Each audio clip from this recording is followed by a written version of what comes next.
Ülpet. Sen bana güzel, yüksek fikirni bergin. O kalbim ve aklimge singib, qinim bilan qo'shilib asrlarga miras bo'lib o'tdi. Amin Rayhoni. Yaxshilikning qadrini bil, ammo yaxshilik bilan seni sundiradiganlardan hushyor bo'l. Bir oqsoqolning og'zidan Edmund Wade bilan Angliyaga berishdan burunli tanishgan edim. Burun bayon qilib o'tganimdek, biz Angliyada o'qiyotgan Xabarjonning turtkisi bilan Urumchida tunji qitim didorlashgan va bir vaqt tushlik tomoqni birga yegan edik. Uyg'urlarning ma'naviyatidagi xalqlik masalalar uning nazaridan qechib qutulanmagan bo'lib, u bu haqda nurg'un savol so'ragan edi. Әмділікті bu qitimliq ilim ziyoratimning Angliyada bo'p qelishiga turtki bo'lgan kishi ana shu Edmund bo'ldi. Aramizda Xabarjon vositachi bo'ldi. Edmund elxat orqali Cambridge universiteti bilan bo'lgan aloqamning o'ngishli bo'lishiga va mening Cambridge universitetining sharqiyot fakulteti tarafidan qabul qilinishimga boshdan oxiri yo'l ko'rsatib turdi. Edmund Efendi hozir London Universiteti qarmaqidagi Ma'arif institutining umrlik ma'arif va xalqaro taraqqiyot maktabining tadqiqotchisi bo'lib, Cambridge Universitetida ijtimoiy insonshunoslik sohasi bo'yicha doktorlikni tamomlagan. Buning uchun 1990-yillarning o'ttirlarida Qashqada 15 oy atrofida turib Uyg'ur tili o'rgangan ve Uyg'urlarning diniy, ijtimoiy hayotini bevosita ko'zatgan. 2003-2004 yillarda Uyg'ur madaniyatiga doir doktor ashtilik tadqiqot turini ishlagan. Edmund Efendi Uyg'urlardagi din va madaniyat haqida bir qism maqolalarni yozib, O'rta Osiyoliklarni tekshirish nomli jurnalda e'lon qilgan. O'tgan yili uning Jongoning chegara rayonidagi musulmonlar Uyg'urlardagi diniy bilimlar va doiralar degan mavzudagi maxsus kitobi nashr qilingan. Kitobimizning andiki sahifalarida biz uni Edmund Efendi deb atab yurmaymiz.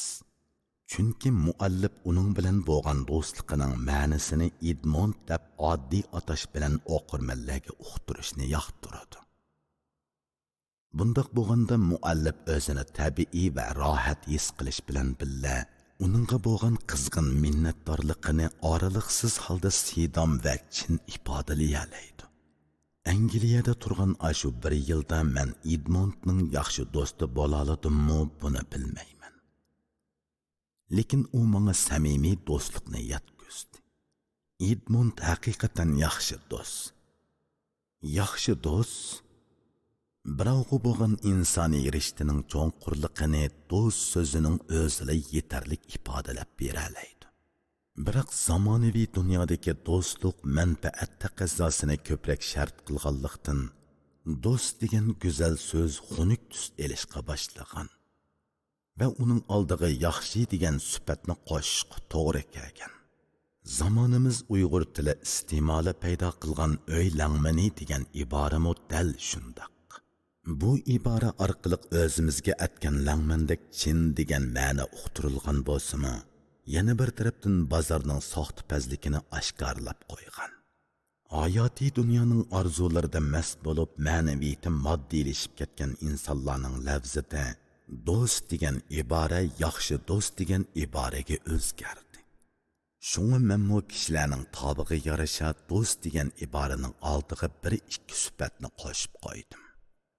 Edmund degan ism menga xuddi Mahmud, Mavlud degan ismlardek o'z va uz bilinadi. Mazkur ism yodimdan kashgan hamon Edmundning kulib turgan muloyim chiroyi ko'z oldimda jonlanadi. Men uning bilan tunji qitim ko'rishib yarim soat vaqt o'tmayli yotsiramaydigan, ancha ravon bo'lmagan inglizcham bilan so'zlashaveradigan bo'lib ketgan edim. Men so'zlasam u hammani bemalol tushungandek astoydil tabiiy ko'rinadi. Buningdan paydo bo'lgan rag'batning kuchi bilan so'zlashdikka tavakkulchiga aylanatdim-da, tatinish, qo'rinish, o'zini ayash kabi pasib ruhiy holatning iskanjisidan qandoq qutulib chiqqanligimni sezmayla qolatdim. Suhbatdishining tildagi naqisligiga kamtar va savrchan muomala qilishdan iborat bu fazilatni tunji qitim bayqaganimda boshqa bir tildagi bir odam qiynalib so'zlayotganda takabburlik va izzatsizlik bilan quloq soladigan bir turkum toifa oldimdan tizilib o'tdi. Madaniyat qabul qilishni yoki madaniyat o'rgatishni haqiqiy biladigan, o'zini til o'rganishning mushkulotlarini tetigan odamlar yot bir tilda so'zlaguvchilarning absiz holatiga hissdoshlik pozitsiyasini bildiralaydi. Ko'ngildan ko'ngilga yo'l beralaydi. Boshqalarni o'zga madaniyatning iztiroblarida ko'rib ustunlik tuyg'usida bo'lishmi yovvoyilikdan boshqa narsa emas. Biz tunji uchrashgan kuni Urumchidagi bir shaxsiy kitobxonada ayrildik. U Uyg'ur tarixiga doir bir necha parcha kitobni tavsiya qilishim bilan setib oldi-da xo'shlashdik. Ikkinchi qitim ko'rishishimdagi Edmond yana shu burunqi Edmond edi. U o'roq va egiz bo'lib ko'kish ko'zlarida muloyimlik nuri chaqnab turadi. Qo'ng'ir budur chochlarini ancha o'stirib etmaydi. Yo'l yurganda o'zining egiz bo'yidan ozroq xijil bo'lgandek biroz inglishib oladi va go'yo bu jahonda jiddiylashishga arziydigan hech ish yo'qdek tamkin yo'l yuradi. Uning kiyimlari shu qadar oddiy ediki, Turqidan Urumchi kishilari uni hargizmi bir universitet o'qituvchisiga o'xshatanmaydi. Uning maykisi, shimi va oyig'i allaburun pedidan tushgan bo'lib, uning xarakteridagi bahuzurlik undoq usti-boshni xiyoliga keltirib boqmagandek qiladi. Balkim Uyg'urlarning yumor tuyg'usi inglizlarninkiga xeli yaqin bo'lsa kerak. Edmond bilan ikkimiz o'ttirisidagi parangdan har ikkimiz o'ng'ayli kulki his qilatdik. U qiziqarlik deb qaragan ishlar mang'ami yumorlik tuyg'u ato qiladi. Men Londonga kelib 2 kun o'tgandan keyin Edmond ikkimiz uchrashdik.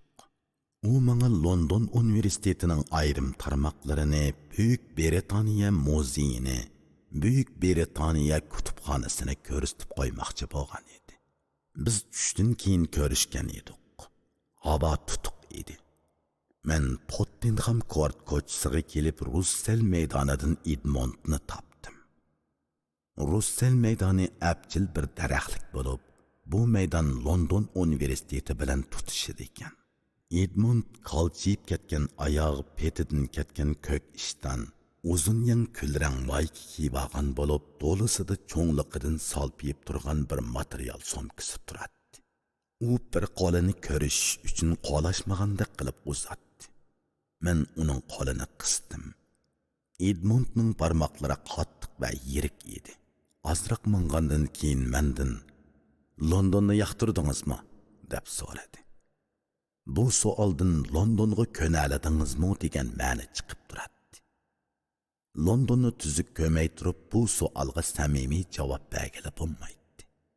Mana Londonni endi ko'rishga boshlayotiman-da. Men kelgandan beri Londonning osmonida bulut, aralab yomg'ir, muzdek sovuq shamol shillamni qorib o'tib turadi. Cherkov o'g'zillaridagi xo'roz suratlik qutb ko'rsatkichning lapangshib turishlari, yo'l bo'yidagi do'konlarning qalay taxtaliq viviskillarning tavrinib turishlaridan vujudimning ichiga musofirlikning judullari tirab ketayotgandek tuyuladi. Tutuq havo dilimdagi g'ashlikni tiximi ashuratdi. Ko'chadagi odamlarning qayoqlargadir aldirab mengishlari o'y-do'ngni bilmay tinib tamtirashlarim bilan selishtirma bo'lib, yotsirash hissiyotimni tiximi avjiga chiqaradi. Qaysidir bir derazaning oldidan o'tib ketib etib, o'ri ko'tarilib turgan oppoq istakanni oldiga qo'yib, oldidagi kompyuterga tikilib o'ltirgan ko'nglakchan bir kishini ko'rib, o'zimni illiq dunyoning sirtiga abadiy surgun bo'lgandek titrab ketdim. Kimningdir ushtum-tut chaqirib kelishini umid qilatdim-u, bu umidning o'rinsiz ekanligini darhol esimga oldim. Ayolim quyib bergan issiq choyni huzurlanib ichadigan uy bu yerda yo'q. Edmondning savolini takalluf yuzisidan so'ralgan savol demaymi bo'lmaydi. men mutakallib qilib, London ajoyib shahar ekan, deb qo'ydim. London cho'ng shahar, dedi Edmond. Boshqa mamlakatlardan kelgan har xil irqdagi odamlar bek ko'p. Aslidagi Londonliklarmi ba'zida u kishilarga qarab o'zini yotsirgandek his qiladi. Men shu kelgundilarning biri. Biroq men 1 yildan keyin qaytaman. Londonda turib olmayman. Shunga meni haqiqiy mehmon qatorida ko'rasiz, dedim men chaqchaq qilib. Albatta siz mehmon. İmkon qadar sizga ko'p hamroh bo'laman. Sizdan jiq narsani o'rganaman. Avval o'rgating, ondan o'rganing. İngilizce saviyam oshmasa sizga tuzuk bir narsa o'rgatanmayman. Albatta. So'zlang. Uningdan boshqa chora yo'q. Mehmonning oldida sohibxonaning jiq so'zlashiga bo'lmaydi. Angliya so'z erkinligi kapolatga ega davlat. Endi o'zingizni qo'yib eting. Jiqroq so'zlasangiz yaxshi mehmon bo'lgan bo'lasiz. Mehmon ko'nib qolsa, o'zini sohibxonadek his qilib qoladi. Bu chatoqda. Eng yaxshi mehmon yanada qaytadigan mehmon. To'g'ri deysiz. Berib turgan qarzmi uzoq muddat qaytarilmasa, u qarzdorning o'z mulkidek bo'lib qolib qaytarg'usi kelmaydi. Mehmonmi ko'nirsa turgan yerini o'zininkidek his qilib qoladi.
Biz azroq mangandan keyin Edmond qo'ng'ir rang xishdan qopirilgan binoning oldida to'xtab, tomdagi yumaloq bir taxtani ko'rsatdi. T.S. Eliotni bilamsiz? Yumaloq taxtada T.S. Eliot shoir va nashriyotchi 1925-1965 yillarda Mushiyada xizmat qilgan deb yozilgan edi. T.S. Eliot Amerikada tug'ilgan ingliz shoiri bo'lib, 1948-yili Nobel adabiyot mukofotiga erishgan edi.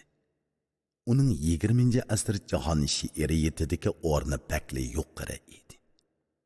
Mushu taxtining oldida suratga tushkim ba, dedim men o'rnimda turib. Sumkamni aqtirsam foto apparatim yo'q turadi. Uni elib olishni unutib qolgan ekanman. Edmond shundoq kulib ketdiki, men uning kulkisidan biroz tantaklik qilib qo'yganligimni bildim. Bu shoirni cho'ng bilaman, dedim Edmondga tushuntirib.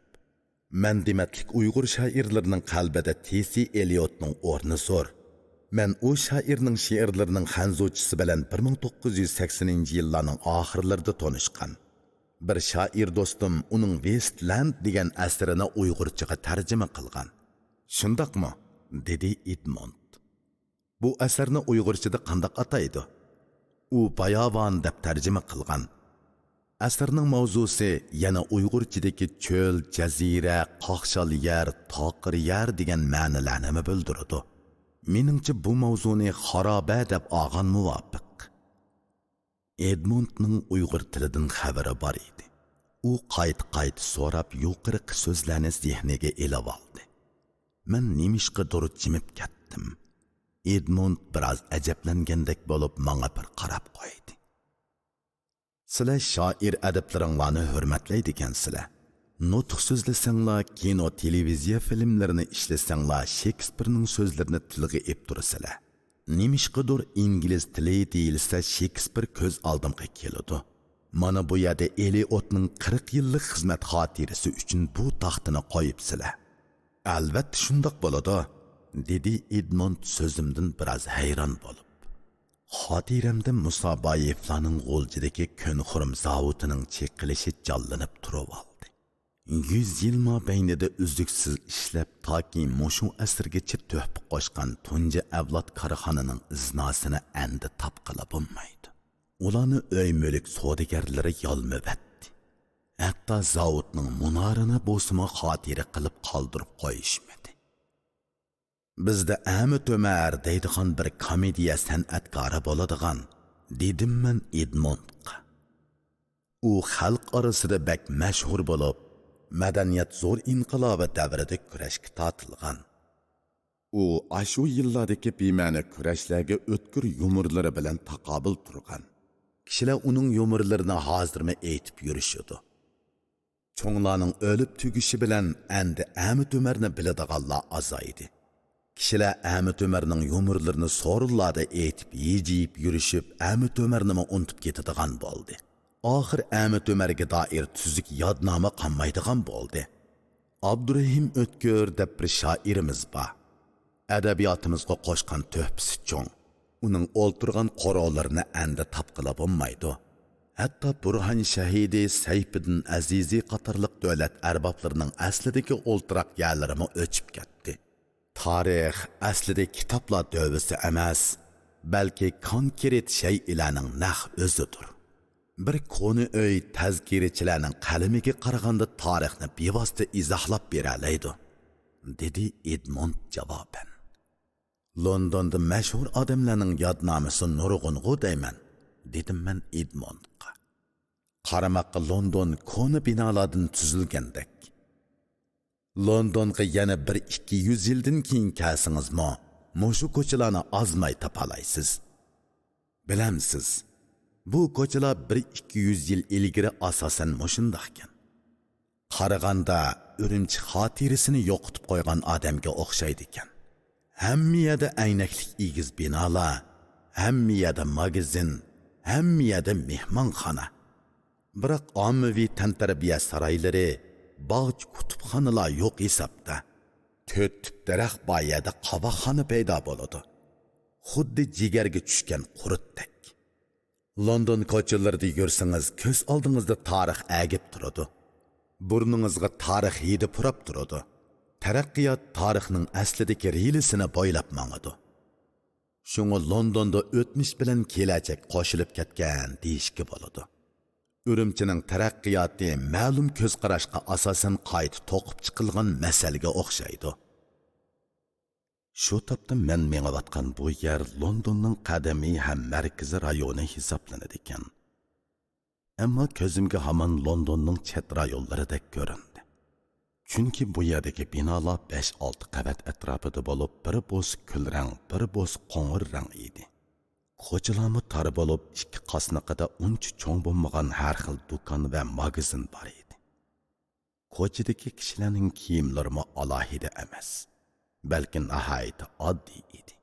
Ko'z oldimda men tasavvur qilgan bir imperiyaning poytaxtiga xos favqulodda hashamatlik emas edi. Tamkin pishib yetilgan imperiyalar davrangsiz kelamdi, buni bilmadim. Ishqilib Londonning ko'chalari menga odatdagicha bilindi. Biz paranglashqach mengib London universitetining Sharq va Afrika tadqiqot yurtiga yaqinlab qapdik. T.S. Eliotning bayiqi yodnomasimi mushu maktabning bir bo'ligi bo'lgan Faber binosining temaga o'rnatilgan ekan. Ko'zimga udultamdagi SOAS degan xat keldi. Bu xat bu tadqiqot yurtining qisqartirilma nomi edi. Edmondning tanishtirishicha, Osiyo Afrika tadqiqot yurti mustaqil bir ilm yurti bo'lib, Osiyo, Afrika, Yaqin Sharq, O'rta Sharq allarini tadqiq qiladigan oliy ma'arif organi ekan. Maktabdagi 4000 ga yaqin o'quvchining 30% chet ellardan keladi ekan. Bu maktab London universitetining qaramaqidagi bir maktab sifatida 1916-yili qurilgan ekan. Men texi London universiteti desa, uni mustaqil gavda sifatidagi cho'ng bir muntizim maktab, uning g'oyat zo'r qorosi, haybatlik darvozasi, egiz ma'muriyat binosi, bir-biriga yondash nurg'un institut oilasi bor deb o'ylab ekanman. Amaliyotda u o'z oldiga tamoman mustaqil bo'lgan har qaysi rayonga tarqoqlashgan institutlardan tashkil topgan federatsiya tuzumidagi oliy maktabkan. U hargizmi haqiqiy ma'nodagi bir butun maktabning nomi bo'lmasdan, mavhum bir tashkiliy qurilmaning nomi ekan. Bu universitet nomidagi har bir institut yuqoriga beqinmaydigan ayrim gavda holatida mustaqil o'quvchi qabul qiladi ekan. Diplom tarqitadi ekan va rad turadi ekan. İngilizcedeki kollej degan so'zmi oliy madrasa, mustaqil fakultet degan ma'noni bildiradi. London universiteti nomidagi ba'zi institutlar dunyoga nihoyatda tanliq bo'lib, London Imperiya instituti, London Soda instituti ana shularning jumlasiga kiradi. London Imperiya instituti 2007-yili maktab qurilganligining 100 yillik munosabati bilan London universitetidan rasmiy ayrilib chiqqanligini e'lon qilgan. London universiteti 1836-yili qurilganda ikkili institut bor bo'lib, hozir bu maktabning qaramaqidagi institut 20 ga yetgan.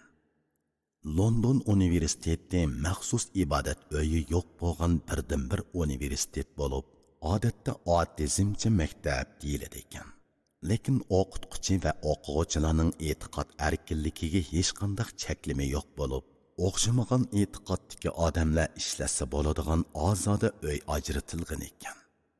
Agar savol so'rash erkinligi, munozara erkinligi, o'qitish erkinligi bo'lmasa, universitet mavjud bo'lolmaydi. Amerikalik pedagog Robert M. Hodginsning bu so'zi boshqurish andizasi butunlay ma'muriyat hujayrasi bilan to'shib ketgan. Professorlar harbiy safdan chekinib kelgan boshquruvchilarning amrisiz qil tavri tanmaydigan universitetlarning ruhidan shuncha yiroq bo'lsa-mu, ammo dunyoviy madaniyatning yangi qanollarini qezib, tafakkurning o'xshamagan qorong'u sohalarini tutashtirayotgan shuhratli universitetlarning tub ruhini gavdalantirib bergan deyishga bo'ladi. SOASning Rossel maydoni qorosi apchiligini bir qoro ekan. Bu qoroni men qarabla har xil irqning tirik mo'ziyi ekan deb qoldim. Oq, qora, sariq, qizil irqlardan bo'lgan qiz o'g'illar o'qitish binosining ichiga kirib chiqib yurishadi.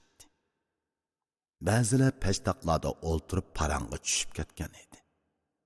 Odamlardan qilcha urkimaydigan kaptarlar ularning oldida yo'rg'ilab yurishadi. Ba'zi o'quvchilar qo'lidagi yavatgan narsalardan kaptarlarga ozroq beradi. Kaptarlar bir-biridan qizg'inishib cho'qqilashga kirishib ketadi. Ba'zi o'quvchilar palampay reshotkasiga mingishib o'ltirib mohirga chekishadi. Ularning oldidan o'tganda burnimga nashining hidi o'rilib edi, ajablandim. Bu puroq mohirkining puruqiga o'xshamaydi-ku, so'radim Edmonddan. Ba'zi o'quvchilar nash chekidi, dedi u. Cheklamamsizlar? deb so'radim uningdan yana. Chekishni tashabbus qilmaymiz, dedi u oddiylik qilib. Mana bu mening Angliya oliy maktabining qorosidagi tunji taajjubli ta'sirotim bo'ldi. Edmond meni kutubxonaga boshlab kirdi. Men sirtdan kelgan ziyoratchi bo'lg'achqa avval tizimlatdim. Ondan daraxt surati tushirilgan shilimli qog'ozni elib somkamning sirtiga chaplab qo'ydim. Edmondning deyishicha, keyin maxsus ziyorat kartasi bejirib olsam tizimlash hojatsiz bo'ladi ekan. Hozircha shundoqlik kirib turadigan bo'ldik. Nazoratchilar somkamdagi daraxt suratli qog'ozni ko'rib, qo'lidagi bir kartini surib edi. To'siq avtomatik holda ochildi. Shuning bilan kutubxona ichiga kirib ketdik. Kutubxonada Osiyo va Afrika allarining har xil tildagi kitob materiallari saqlanadi ekan. Men Edmonddan Uyg'urcha kitoblar bormi deb so'radim. U bor deb meni boshladi. Men uningga agishib mangdim. Xeyli ko'p oqtirgandan keyin eng buningdagi bir kitob ishkovining oldiga berib to'xtadik. Bir kitob ishkovining 3 qavatida latin yoziqi va koni yoziqdagi uyg'urcha kitoblar turadi. Burun latin yoziqida chiqqan she'ri hikoya to'plamlari, hatto yog'ochchilik haqidagi kitoblar ko'zimga cheliqdi. Ularni qo'limga ilib varaqlab qo'ydim. Qarasam birasi tarafidan oriyatga ilingandekmi emas. Bu yerga kelishga tegishli nurg'un muhim kitoblar yo'qkan desak bo'ladi. Imin Tursunning Navoiy haqidagi kitobi, Zohiriddin Muhammad Boburning Boburnoma degan asri texi yaqinqi yillarda chiqqan kitoblar bo'lishiga qaramay kitob ishkobidan o'rin oldi. Bu yerda bo'lishga tegishli nurg'un kitob bor edi, biroq kelmabdi. Bunday kitoblarni kimlar buyurtidi deb so'radim men. Edmond bilmaydiganligini bildirib mo'risini qisib qo'ydi. U mening bu qiziqishlarimni tushunolmagandek turadi. Men tushuncha berdim. Bu yerda Uyg'urcha kitoblarning qanchalik bo'lishi bizning dunyo ilm munbarlaridagi o'rnimizning qanchalik ekanligini bildirdi. Dunyo jamoatining diqqatida qanchalik bo'lsak, kutubxona va muzeylardagi o'rnimizmi shunchalik bo'ladi deb qarayman. Uyg'ur tilidagi ilmiy asarlar asosan yetib kelmabdi. Tadqiqotga bevosita yordami tegadigan manbalar yo'q ekan. Edmond gapimga javoban shundoq rost deysiz deb qo'ydi. U meni agashtirib O'rta Osiyodagi din, madaniyat, falsafa, adabiyot, san'at, jug'rofiyaga doir kitoblar bor bo'laklarni ko'rsatdi va kompyuterdan kitob izlash usullarini o'rgatdi. Kutubxonadagi kitoblarning mavzularidan o'zimning ilmning haqiqiy buloqlaridan tuzuk suv ichanmaganligimni alam bilan his qildimda xo'rsinib ketdim. Yurt uqimi yurtning sirtidagi yiroq noma'lum yurtlarning yoshirin ta'siri bilan giralishib ketgan bo'ladi. Misr Azhar Daril Ulumida o'qigan Abdul Aziz Chingizxon domollamning nazaridagi bugur Yangi Sonning Terak bozor mahallasidan chiqmay o'lib ketgan bir odamning ingidagi bugurdan ko'p aniq edi. Yurt tushunchisi aniq odamlarning qalbidagi vatanparvarlik kishini mas'uliyat va harakatga undaydi. Birov qandoqdir bir kuch tarafidan tug'ilgan yeriga nazarband qilinib mahallasidan boshqa yerga berib boqmasa, u yurtning nima ekanligini bilmay qolishi mumkin. Men yurtiga surgun bo'lgan bilim odami sifatida nodon qolgan nurg'un tarafimni yangi bir saviyada tonib yetmoqda edim.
Men endi Edmond yenimda bo'lmasimi kutubxonaga kirib kitob izlayalaydigan bo'ldim. Edmond ikkimiz kutubxonadan yenib chiqib Uduldagi Bironi ko'rgazmaxonasining ichiga kirdik. Birinchi qavatning o'ng tarafida abjil bir kitobxona bor ekan. Bu yerga yangi kitoblar kelib turadi. Uyg'urlar yoki Shinjonga doir kitoblarmi bor? Topolmasangiz zakaz qoldirsangiz bir qancha kun ichida akaldirib beradi, dedi Edmond. Kitobxonada Hindiston, Iran, Jungo va O'rta Osiyoga doir kitoblar tizilgan edi. Damoli u kitoblarning hammasini varaqlab chiqishga hozircha ulgurmaydim. Edmund faqat menga lozim joylarni ko'rsatib qo'yib ko'zimga Hindistonlik iqtisodshunos Amartya Senning Kimlik va zo'ravonlik nomli kitobi tushib qoldi. Uning nomrodlik haqidagi asarlari meni o'ziga bak tortgan edi. İqtisodni erkin jamiyat va ojizlar bilan bog'lab tadqiq qilgan bu odamga qoyil edim. Uning Kimlik va zo'ravonlik degan kitobini yetishim qila tashviqot orqali kishilarning o'z kimligi haqidagi qarashini o'zgartirish dunyodagi nurg'un zo'ravonlikning manbasi, u do'stni dushmanga aylantiradi degan qur'larni ko'rdim va kitobni ikkilanmayli setib oldim. Uyg'ur yoshlarida milliy kimlik haqidagi qiziqish ro'shanlashyotidi, dedim men Edmundga. Bu kitobning temasi meni jalb qildi. Edmund kitobni qo'limdan elib varaqlashga boshladi. U ashu qisqigina bir necha daqiqada kitobga xeyli cho'kkandek bilindi. Agar qiziqib qolgan bo'lsangiz, dedim men Edmundga. Siz avval ko'rib chiqing. Hozircha vaqtim yetmaydi. Shundaqmi? Bo'ladi, men bir ko'rib chiqay. Edmund shundaq dedi-da, kitobni somkasiga soldi. Biz kitobxonadan chiqib Britaniya muzeyiga qarab mangdik. Muzey biz boya uchrashgan Rossel maydoniga yaqin edi. Bulutli havoda maydondagi egiz daraxtlar qomatli gavdalarni shumshaytib turishadi. Maydonning ichkari tarafidagi bir qahvaxona xeyli obod bo'lib, menga faqat shu yerda o'ltirib qahva ichgach paranglashib o'ltirgan kishilarni xiraman ham xusholdek ko'rinib ketdi. Soğuq shamol shimimning pushqoqlaridan kirib jimi a'zoyimni mehrisiz qo'llari bilan silab chiqdi. Tenim bir shurkangandek bo'ldi-da, o'zimning Londonda ekanligimni qaytadan esimga oldim. Shamol menga nisbatan yelangroq kiyinib olgan Edmundga ta'sir qilinmagandek turadi. Musofir to'ng'oq keladi degan gap bekor aytilmagan bo'lsa kerak. Musofirning tenidagi soğuq avval ishidan taraydi, ondan teshidan o'tadi. Yot muhitdagi alomatlar notanish yiziqqa, musofir go'yo shu yiziqni qandoq o'qishni bilmagan savodsizga o'xshaydi. Tamtirash zulmatlari musofirni tanholikning muzdek girdoblariga ittiradi. Muzeyga kirish uchun bilet oladigan ishmi bo'lmadi. Udul kirib ketaverdik. Muzey zaliga kirishimiz bilan badanim boyiq soğuq havoning judunidan xoli bo'lib, illiq havoning taptini sezishga boshladi. Muzeyning amalli xodimlari ziyoratchilarga ko'nik bo'lsa kerak, ularning shubhili ko'zlarini his qilmayli qoldim. Edmund bilan birga bir bo'lik yerlarni oraladik. Biz ko'rgan rayon Iran, Iroq, Misr, Yunon qatorliq allarning farfor buyumlari, o'rdalarda ishlatiladigan turmush va san'at buyumlari bilan to'shib ketgan edi. Britaniyaning o'z zaminidan chiqqan bir narsani ko'rmadim. Qaraganda bu rayon sharq va o'rta sharq rayonlaridan chiqqan asori atiqalarning joyi bo'lsa kerak. Men bir imperiyaning madaniyatdagi ifodalanishini dastlabki qadamda amaliy tonishga boshlagandek bo'ldim. Bir imperiya o'zining boyliqqa bo'lgan herismanligini o'ziga qaram allarning moddiy boyliqini egilash bilan qondirib ketanmay, yana u boshqalarning madaniyat boyliqiga xumor bo'ladi ekan. Muzeylarni boshqalarning yurtlaridan to'shib kelgan qezilmalar bilan to'ldiradi ekan. Bu haqdagi tushuntirishlar imperiyaning boshqalarga hukmronlik qilishini muqarrar va haqli qilib isbotlash uchun xizmat qiladi ekan. Muzeylardagi narsalarni tartiblash va izohlashlarning har bir halqasida hukmronlarning orzusi chiqish qilinadi ekan.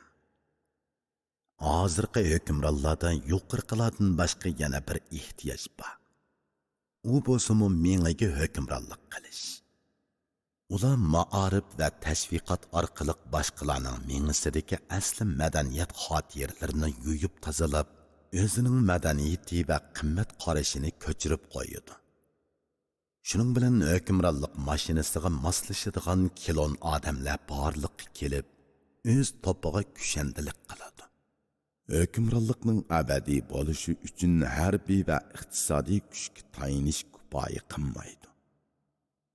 Shunga hukmronlar boshqalarni itoatman qilish uchun yumshoq kuchga muhtoj bo'ladi va yangi afsona tarixni to'qib chiqaradi. Muzey ko'p holda ana shundoq afsonalarning to'qish mashinasi bo'lib qoladi.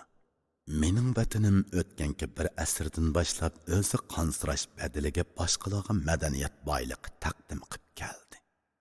Ajdodlarimdan qolgan meroslarni endilikda boshqalardan tilab ko'rishimga to'g'ri keladi. Edmondning tushuntirishicha, Britaniya muzeyida 7 million xildan ortiq asari atiqi saqlanib etibdi. Bu asar atiqalar dunyoning har qaysi allaridan keltirilgan bo'lib, insoniyat madaniyat tarixining ibtidosidan hozirga qadar bo'lgan jarayonni hujjatlashtirib beralaydi ekan. Bu muzeyga 1753-yili doktor va muzeyshunos Xanis Silon apandi tarafidan asos solingan bo'lib, Silon butkul umrida yig'ib to'plagan 40 ming parcha kitob, 7 ming parcha qo'lyozma, ondan nurg'un o'simlik avrishkisi va Misr, Yunon, Rim, Yiroq Sharq, Amerika allaridan keltirilgan rasmlarni muzeyga taqdim qilgan. Muzey shuningdan beri sijil taraqqiy qilgan hamda 1997-yili Britaniya kutubxonasi mustaqil gavda sifatida ayrim o'ringa ko'chirilgan. Muzey har qaysi qit'a va rayonning madaniyat tiplari bo'yicha ayrim bo'limga va bo'limlar ichidagi xonalarga ajratilgan. Biz vaqt e'tibori bilan muzeyning bir qism rayonini ko'zdan kechirish bilan cheklanib yenib chiqdik. Sirti yana shu burunqa havo, tutuq osmon, ko'ngilni g'ash qiladigan havo, sus kayfiyat.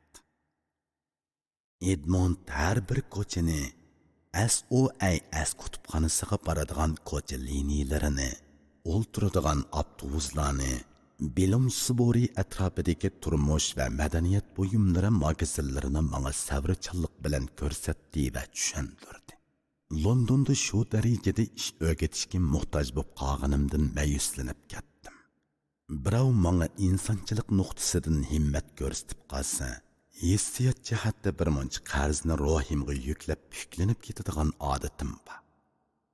Bu odatim bu yerdami tutishga boshladi. Men Edmondga orqa-orqadan tashakkur aytdim.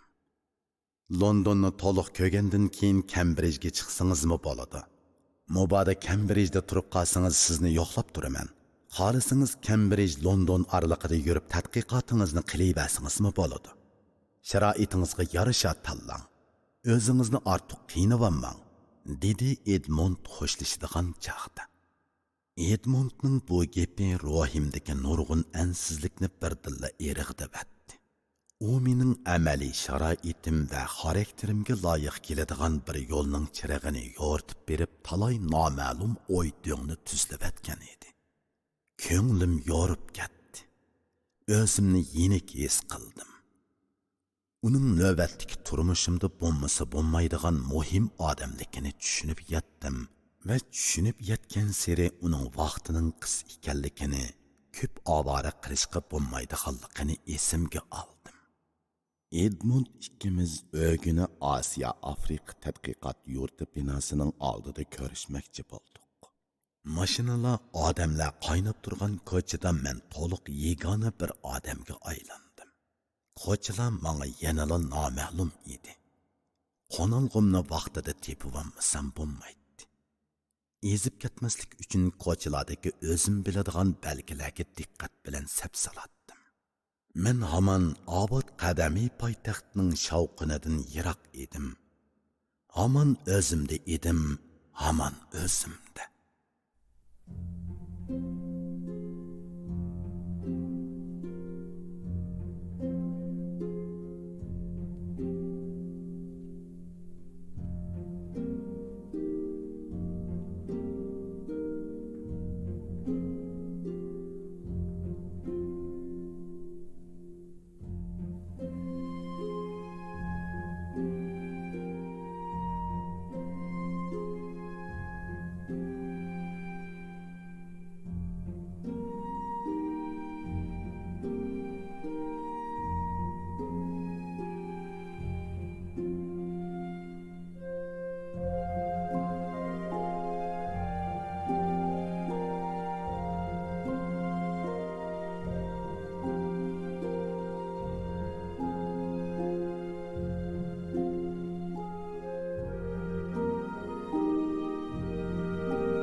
Edmund bilan haftada bir ko'rishish bu yerdagi ma'naviy turmushimning bir tartibiga aylandi.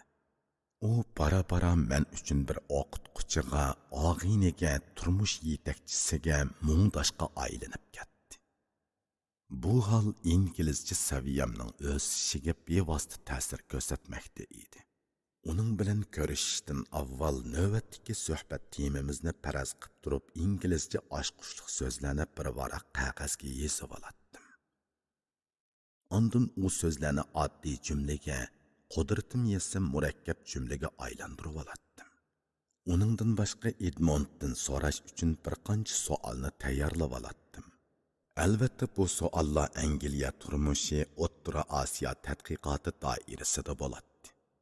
Mushundaq qilganda Edmond bilan uchrashgandek passiv kayfiyatdan saqlana olaydim va o'ngishliq suhbat muhiti shakllantirib vaqtdan unumli foydalangan bo'lardim. Bir odam qarshi tarafning tiliga chala bo'lib qolsa savol so'rashni o'rganib olishi kerak. Savol so'rag'animizda boshqalarni jiqroq so'zlatib yaxshi tingshig'uvchi bo'la olamiz. Jiqroq tingshig'uvchi bo'lganimizda anglash sezgimiz o'tkirlashadi, bilganlarimiz ko'payadi. Shuning bilan birga tildagi ojizligimiz tufayli kelib chiqqan qatmanliqning oldini ola olamiz va boshqalarning biz bilan aloqa qilishdagi qizg'inligiga suv sepib qo'yish savalligidan xoli bo'la olamiz. Edmund bilan bo'lgan suhbatimda shundoq qilib ko'rinarlik unum qozonganligimni aniq tonib yetgan edim. Savol so'rag'uchi bo'lish suhbatni nishonliq ib berishdagi asosliq chora. Edmund javob beradi. Men zihnimni yig'ib anglaydim. Bu yerlik til sohibining inglizchasi tipik Britaniya o'lchimida bo'lib, so'zlarning intonatsiyasidagi nozik agimilarni mendek galbang tingshig'uvchimi aniq sezalaydi. Uning ustiga Edmund nihoyatda do'stona ediki, talaffuzidan yumshoqlik, kamtarlik va qizg'inlik chiqib turadi. Texmi afzal yeri u mening insoniy zotimni nazarga ilish bilan birga Uyg'ur madaniyat orqi ko'rinishimni yetarlik darajada tushunadi. Shunga uning bayon metodi madaniyat psixikamga mos keladiki, so'zlardagi yumorliq tuyg'ular va qaratmalar darhol ta'sir qiladi. Edmund o'zining jamiyat orqi ko'rinishi haqida ozroqmi uchirib bermagan bo'lsa-mu, yondan tushunishimcha u bir yuqori tabaqa jamiyatining a'zosi ekan. Lekin u shu qadar oddiy sodda ediki, tarixchilik kibrni ko'gili bo'lmaydi. U har qachon o'zini ozoda, tabiiy tutadi. Bundaq tabiiylik hargizmi sun'iy oliyjanoblikdan kelgan emas edi. Aksicha u o'zining mushundaq oddiy sodda mijozi bilan turmushning oddiyligida bo'ladigan lillo huzurini surganidan intayin rozi edi. Uning dabdabidan xoli hashamatsiz turqi, barobarlik tusidagi so'z harakati, inglizchani yaxshi so'zlayolmasligimdan kelib chiqqan kamsinish hissiyotimni yo'q qilib etadi-da, suhbat davomidagi tabiiy qizg'inlik ichida qo'rinishdan tamoman mustasno holda so'zlaydim. U keng qo'soqlik va sabr bilan anglaydi. Ejil sirdoshlardek astoydil inkos qaytaradi. Edmundning Londondagi turmushimda tutgan o'rni jihatdan o'zimni ta'laylik hisoblamasam bo'lmaydi.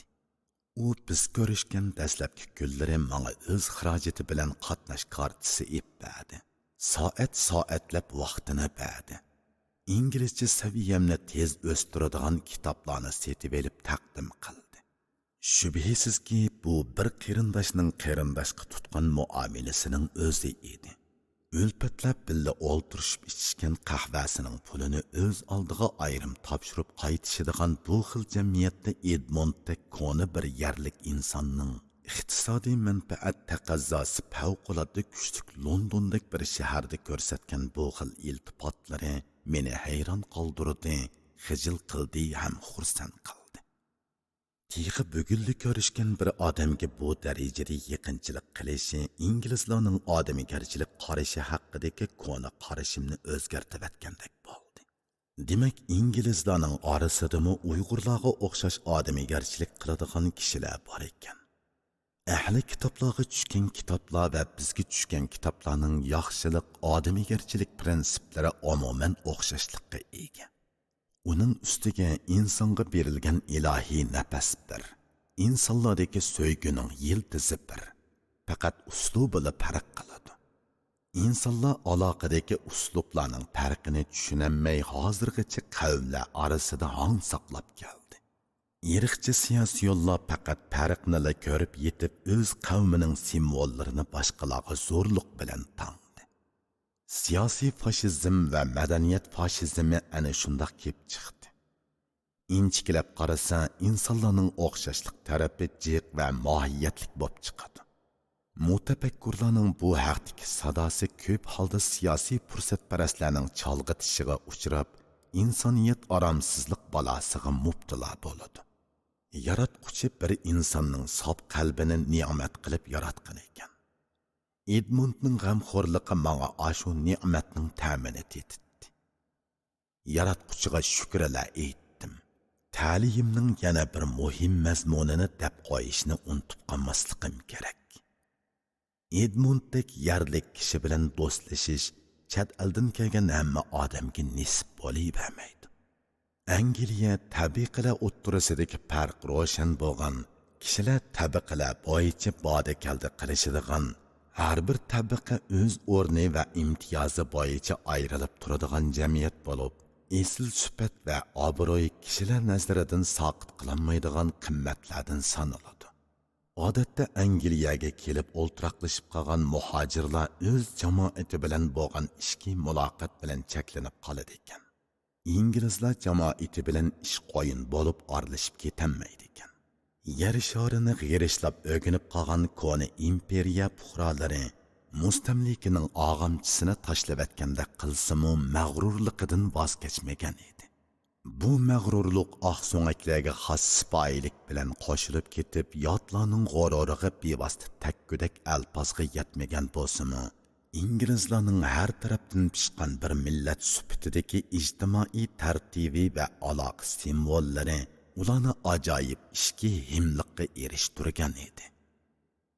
Bu holda boshqa biri bu xil jamoatning ichiga kiramaganligidan oshkora og'rinishga amalsiz qoladi. İngilizlar qurib chiqqan ijtimoiy sistema o'zi xolamagan har qanday narsani siliq ravishda sirtda qoldira oladi. O'zi xohlagan narsani o'z betidan tushmay qabul qiladi. Uning boshqalarga berganlarimi boshqalarni o'zgartiradigan yumshoq detalga o'xshab ketadi. Bu ma'nodan aytganda inglizlar jamiyati qatlami inchika, qurilmasi puxta, jonliq mexanizmdagi cho'ng bir shirkatga o'xshab qoladi. Angliyada dunyoning har qaysi joyidan kelgan millionlab ko'chman yashasimi, İngiliz jamiyatining ichiga singib kiralaganlari az. Nurg'uni o'z jamoati bilan ayrim rayonda g'ujmaklashib o'tadi. Shunga Angliyada ingliz tilining turini ko'p deyishga bo'ladi. Chet eldan yangi bo'lgan biri televizor yoki radiolardan sop yerlik puroqdagi inglizchani anglay oladi. Qandaqdir sop bir ingliz bilan yuz tura paranglashadigan fursatlar ancha ko'p bo'lmaydi. U yanala o'ziga o'xshash musofir yoki ko'chman bilan ko'proq uchrashib qoladi. Anglaydigani talaffuzi buzilgan yoki chalangush bo'lib ketgan inglizchadan iborat bo'lib chiqadi. Navoda u bir ingliz tili maktabiga kirib ingliz tili saviyasini o'stirmoqchi bo'lsa, kiradigani asosan hindistonliklar, pokistonliklar, turklar degandeklar oshqan maktablar bo'lib chiqadi. Demak, Angliyada yerlik inglizlar bilan yuqori safoda aralashish ta'sga to'xtaydi. Shunga mening Edmund bilan bo'lgan ilmiy muloqatimni talay deb atishim qandaqdir xushomaddan derak beradigan mubolag'a emas. Uning ustiga Edmund Cambridge universitetining doktoranti, London universitetining tadqiqotchisi sifatida Angliya oliy ma'arifi haqida bevosita bilimlarga ega. Shundaqla u texi Uyg'ur madaniyatining tadqiqotchisi sifatida vatan va vatan sirtidagi Uyg'ur turmushi haqida belgilik savodga ega edi. Edmund bilan sirdoshligim Angliyadagi bir yilga yaqin vaqtimga takshi tutashgan bo'lib, ahamiyatlik deb qaralgan har bir detalni vaqt tartibi bo'yicha bayon qilsam, kitobimizning qurilmasi murakkablashib ketib, o'qirmanlarimizning ra'yini qochirib qo'yishi mumkin. Uning ustiga kitobim Orxan Pamukning Mening ismim Qizil nomli romanidek sof adabiy asarmi emas. Şunu bayonning tartibini san'at chiqarib o'rinlashtirishning alohida ehtiyoji yo'q deb qarayman. Faqat muallif xotirasiga olalagan va aytib berishga qodir bo'lalagan, o'qirmanlarni o'yga solalaydigan detallarni qalamga elib, mazkur bobning o'zidagi kishilarning samiga taqdim qilishni muvofiqmikin deb o'ylayman. Albatta bu Edmund bilan bo'lgan muloqotning mufassal tasviri emas, faqat tez sizmish shakli. Mana Edmund bilan yana ko'rishdik. Osiyo Afrika tadqiqot yurtining Rossel maydonidagi qorasida uchrashdik. Avval kutubxona binosiga kirib, kutubxonaga kirish kartasidan birini bechirdik. Naq maydonning o'zida suratga tortishdi. Ayol o'tmay kartini qo'limga berishdi. Ishlar shu qadar osonkan. Endi men Osiyo Afrika tadqiqot yurti kutubxonasining doimiy mehmoni bo'lish layoqatiga erishgan edim. Biroq bugun biz kutubxonaga kirmay, binoning ikkinchi qavatidagi bir zalga kirdik. Zalning kalimi bizning maktablarimizdagi 2 sinfning o'rnichilik keladi. Yerga sun'iy to'qilma yeyitilgan bo'lib, shundoq pokiz edi. Yumaloq ustallarga cho'radab yumshoq o'rindiqlar qo'yilgan. Zalning tomlariga maktab tarixidagi tuhfikor olimlar va mudirlarning rasm va suratlari esilgan. Rasm va suratdagi to'la odamning kiyimi kona Angliya oqso'ngaklarining fasonida edi. Bu hol kishilarga ular yashagan ayni davrlarning kayfiyatini baxsh etadi. Bu yoqlardagi ustallarda kishilar ko'ngli totgan bir narsalarni ichishgach paranglashib o'ltirishgan edi. Ba'zilarning oldida kitob, ba'zilarning oldida kundalik gazet, ba'zilar qandoqdir bir suhbat temasi bo'yicha ichkirlab kirib ketishgandek edi. Yana ba'zi kishilar yumshoq o'rindiqda cho'kib o'ltirib, cho'nqur sukunat qo'yniga g'arq bo'lib ketishgan edi. Eshikdan kirgandagi so'l tarafda bir pesh taxta bor bo'lib, u yerda qahva, choy, shokolad va boshqa ushoq yemakliklar sotiladi ekan. Edmund meni u yerga boshlab bordi va mendan nima ichadiganligimni so'radi. Men qahva ichmoqchi bo'ldim. Edmund qaysidir bir ko'k choyni buyurdi. Qo'limdagi stakandan issiq qahvaning tapti kelib turadi. Edmund ikkimiz qo'llarimizdagi stakanlarni avaylab ko'tarib bir o'ringa berib joylashdik. Bu yer tinch va ozoda bo'lib, ko'ngildagidek paranglashishga bob keladi. Odatda o'qituvchilar dars oraliqida mushiyada aram oladi. O'quvchilar bilan suhbatlashadi. Bu yerning choy va qahvalari bozorninkidan ko'p arzon. Muhiti jimjit, dedi Edmund gap boshlab. Ras shundaqkan, dedim men javoban. Sizga yaragan bo'lsa buningdan keyin mushiyada ko'rishib tursaqmi bo'ladi? Bu men uchun ko'ngildagidek ya. Masala sizning kelib ketishingizga qolaylik bo'lish bo'lmasligida. Uyingiz yiroqmi? Qolaysiz yeri yo'q. Ha, Abduqodir apandi. Shunda qilib Angliyaga ko'nib qoldingizmi? Meni oddiyla Abduqodir deb chaqirsangiz bo'ladi. Abdul desangizmi mayli. Ish qilib sizga oson bo'lsin. Hozircha ko'namagandek turaman. Yo'l, qatnash va kishilik aloqalarning hammasi men uchun go'chin bilinadi. Atrofdan o'zimni qochirg'im kelib turadi. Bu yerda menga mansub bir narsa bordek emas. O'zimni zamonga noloyiq ortiqcha odamdek his qilyapman. Madaniyat andikishi degan ana shu. Bu hol yangi kelgan odamlarda yuz beradi. Edmund oldidagi choydan bir o'tladi. Men qahvani ichib yerimlashtirib bo'lgan edim. Kelgandan beri bu yerdagi Uyg'urlar bilan ko'rishib baqdingizmi? Ba'zilari bilan ko'rishdim, qolganlari bilan asta-asta ko'rishaman. Menga Xabarjondan boshqalari notanishgan. Ta'sirotingizni anglag'im ba. Hozircha to'liq ta'sirotga ega emasman. Egilishimcha Uyg'urlardan muntizim o'qiganlar yo'q hisobda bo'lsa kerak. U bu yerda chechilib yashaydi ekan. Turmush holatidan qaraganda musofirchilikning g'ayratligi besib ketgandek turadi. To'g'ri. Angliya jannat emas, siz vataningizdagilarga Yevropaning jannat emasligini uqtirib qo'yishingiz kerak. Jannatni o'z vatanida qurib chiqanmaganlar boshqalarning yurtidan teg'imi topolmaydi, dedim men Edmondga javoban. Uning ustiga birining jannati yana biri uchunmi jannat bo'lishini atayin. Biri yana biri uchun jannat qurib berilmaydi. To'g'ri, har kimning jannati o'z vatanida, dedi Edmond choyni bir o'tlab etib. Lekin zoda qandoq yer bir odamning vatani bo'la oladi degan masalaga javob berish nihoyat qiyin. Vatanni jannatga o'xshatish bir taqvo kishining aqidasiga muxolif. Jannat taqvolikning oxiratdagi mukofoti. Volter bir darvishning vatani jannatdir, fani dunyoda darvishlarning vatani bo'lmaydi degan. Agar shu darvishning xotirjam ibodat qiladigan uyi bo'lmasa, teriqchilik qilib non tepib yeydigan yeri bo'lmasa, yeriga eqib keladigan suyi bo'lmasa, jannatni xiyol qilgudek holi bo'lmaydi. Shunga u darvishning mushu fani dunyoda boshqalar chiqilsa bo'lmaydigan o'z yeri bo'lishi kerak. Orani biroz jimjitlik bosdi. İxtiyorsiz holda istakonni qo'limga elib sovishqa boshlagan qahvadan bir necha yutum o'tlavatdim. Qahvaning qirtoq ta'mi tilimni bir qorib qo'yib yana yo'qib ketdi. Edmondga telefon keldi. U so'zga tutindi. Odam vatanidan ayrilganda paydo bo'lgan o'y fikrlarning o'zi haqiqiy vatan bo'lsa kerak deb o'yladim ichimda. Pishqan bir aqida oddiy bir o'y fikrdan boshlanadi. Hammadan yomini o'ylanmaslik. Ömür bo'yi mahallasidan chiqmagan bir dehqonning engidagi vatanning ma'nosi qanchalikdir?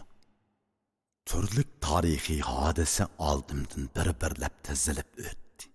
Vatan bir bayroq dedim shu hamon. Lekin shehidlarning qini bo'lmasa, bayroq bir parcha lata. Vatan shu bayroqning ostida. Hayit bayramlarmi shu bayroqning ostida.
Edmond so'zlashib bo'ldi.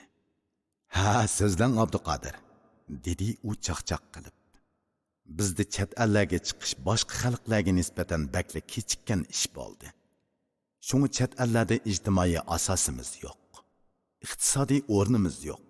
Cho'ng bilim yurtlarida ishlaydigan ilm nopuzliqlarimiz shakllanmadi. Meningcha, bundoq millatning tashabbuskor mavqeda taraqqiy qilishi mumkin emas. Bir millat aholisining hech bo'lmaganda 20-30% chet ellarda yashash layoqatiga erishgan bo'lishi kerak. Ular vatan tuprog'idagi qarindoshlarini tashqi dunyoning yo'nalishi bilan moslashtirib turadi. Bir millatning yurtiga bekinib qilishi ojizlikning alomati. Jipsay deb ataladigan bir millat bor, dedi Edmond. Uni Uyg'ur tilida nima deydi? Men Edmondning bu savoliga darhol inkas qaytarolmay birdam turib qoldim.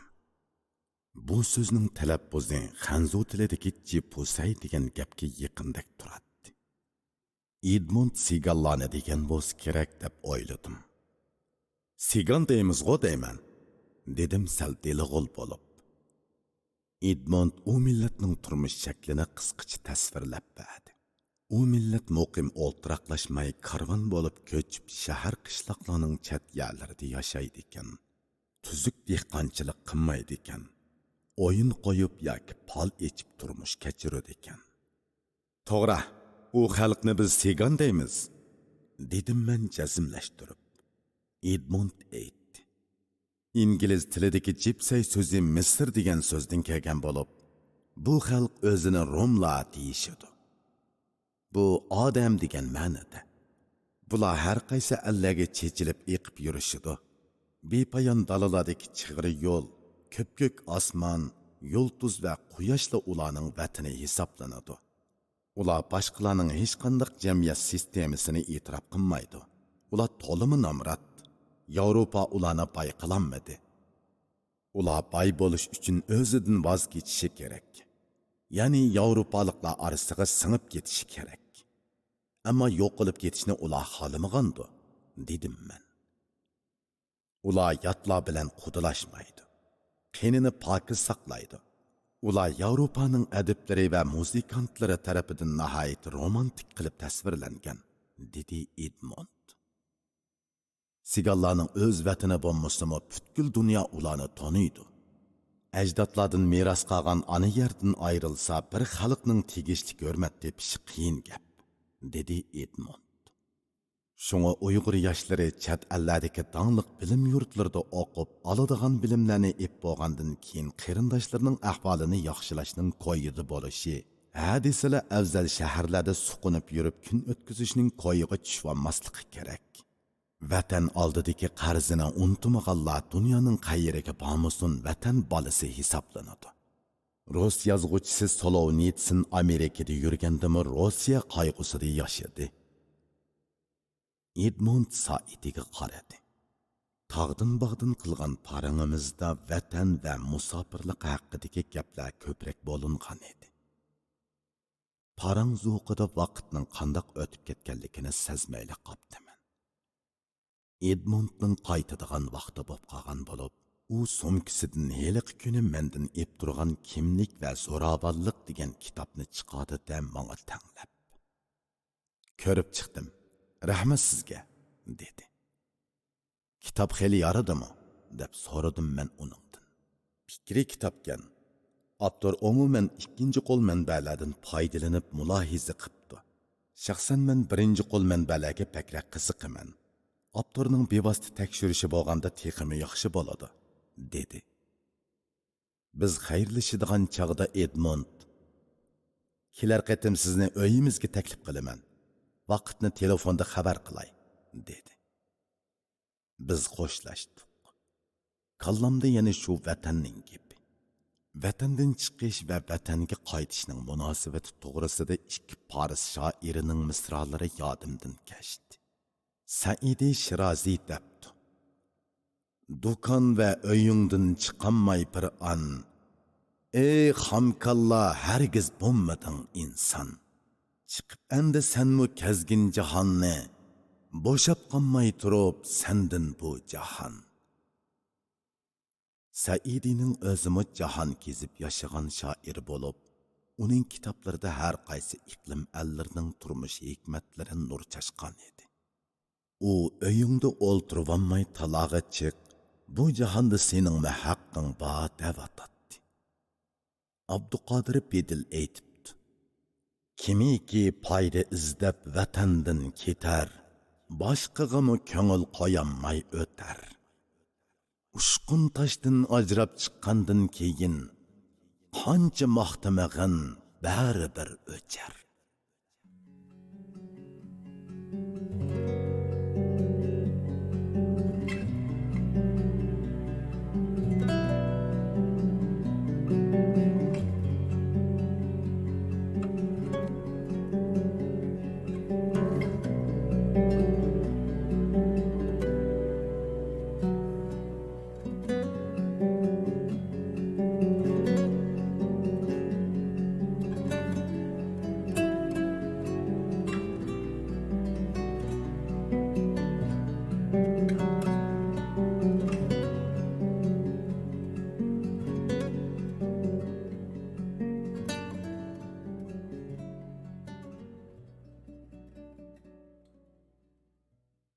Bir qancha kun o'tgandan keyin Edmund telefon qilib uyiga kashlik tomoqqa taklif qildi.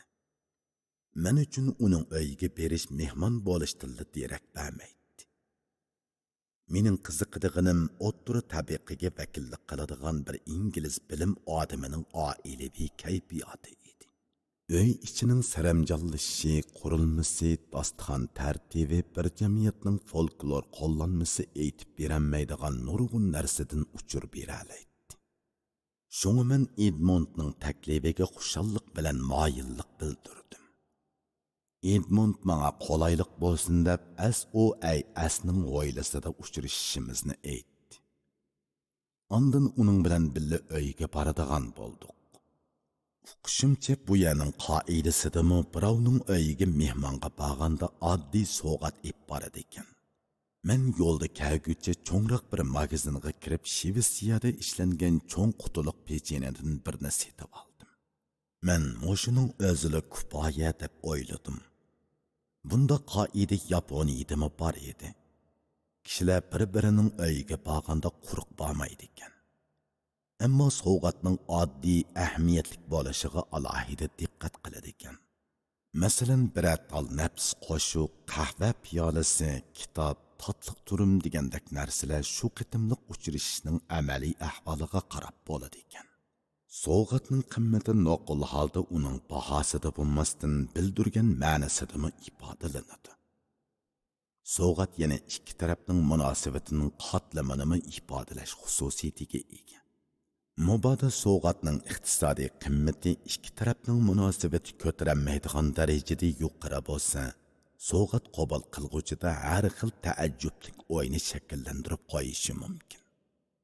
Bizdagi nurg'un kishi pulliq sovg'atlarga erishganida xushal bo'lib ketib, uning orqasiga yoshiringan g'arazlarni nazardan soqit qilib etadi.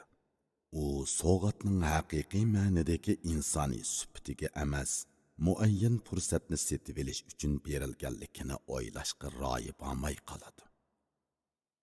Bir odamning odamiy sifatiga emas, ijtimoiy o'rniga qarab berilgan sovg'atning hammasiga haqoratlik ma'ni yoshiringan bo'ladi. Lekin o'zining insoniy izzatini emas, nafni ko'zlaydigan odamlarda undaq haqoratni sezadigan tabiat bo'lmaydi. Mana biz mushundoq odamlarning ko'pligi tufayli halol insonlarimizning fazilatiga go'r qo'layapmiz. Chin ma'nidagi sovg'atning surishtisi bo'lmaydi. Surishtisi va sovg'at makkorlik bilan tashlangan qarmoq. Edmund bilan belgilangan vaqtda ko'rishdim. Londonda sezdirmayli qorong'i tushdi. Havo tutuq kunlarda texmi shundoq. Edmund ikkimiz ko'rishgan chaqda allaburun qorong'i tushishga boshlagan edi. Biz Edmundning uyi bor mahallaga apiradigan avtobusning bekitiga qarab mangdik. Kishilar o'zlarini choptirgan savdolar ilkida Londonning kishini bezor qiladigan ho'l havosini esidan chiqarib qo'yishgandek edi.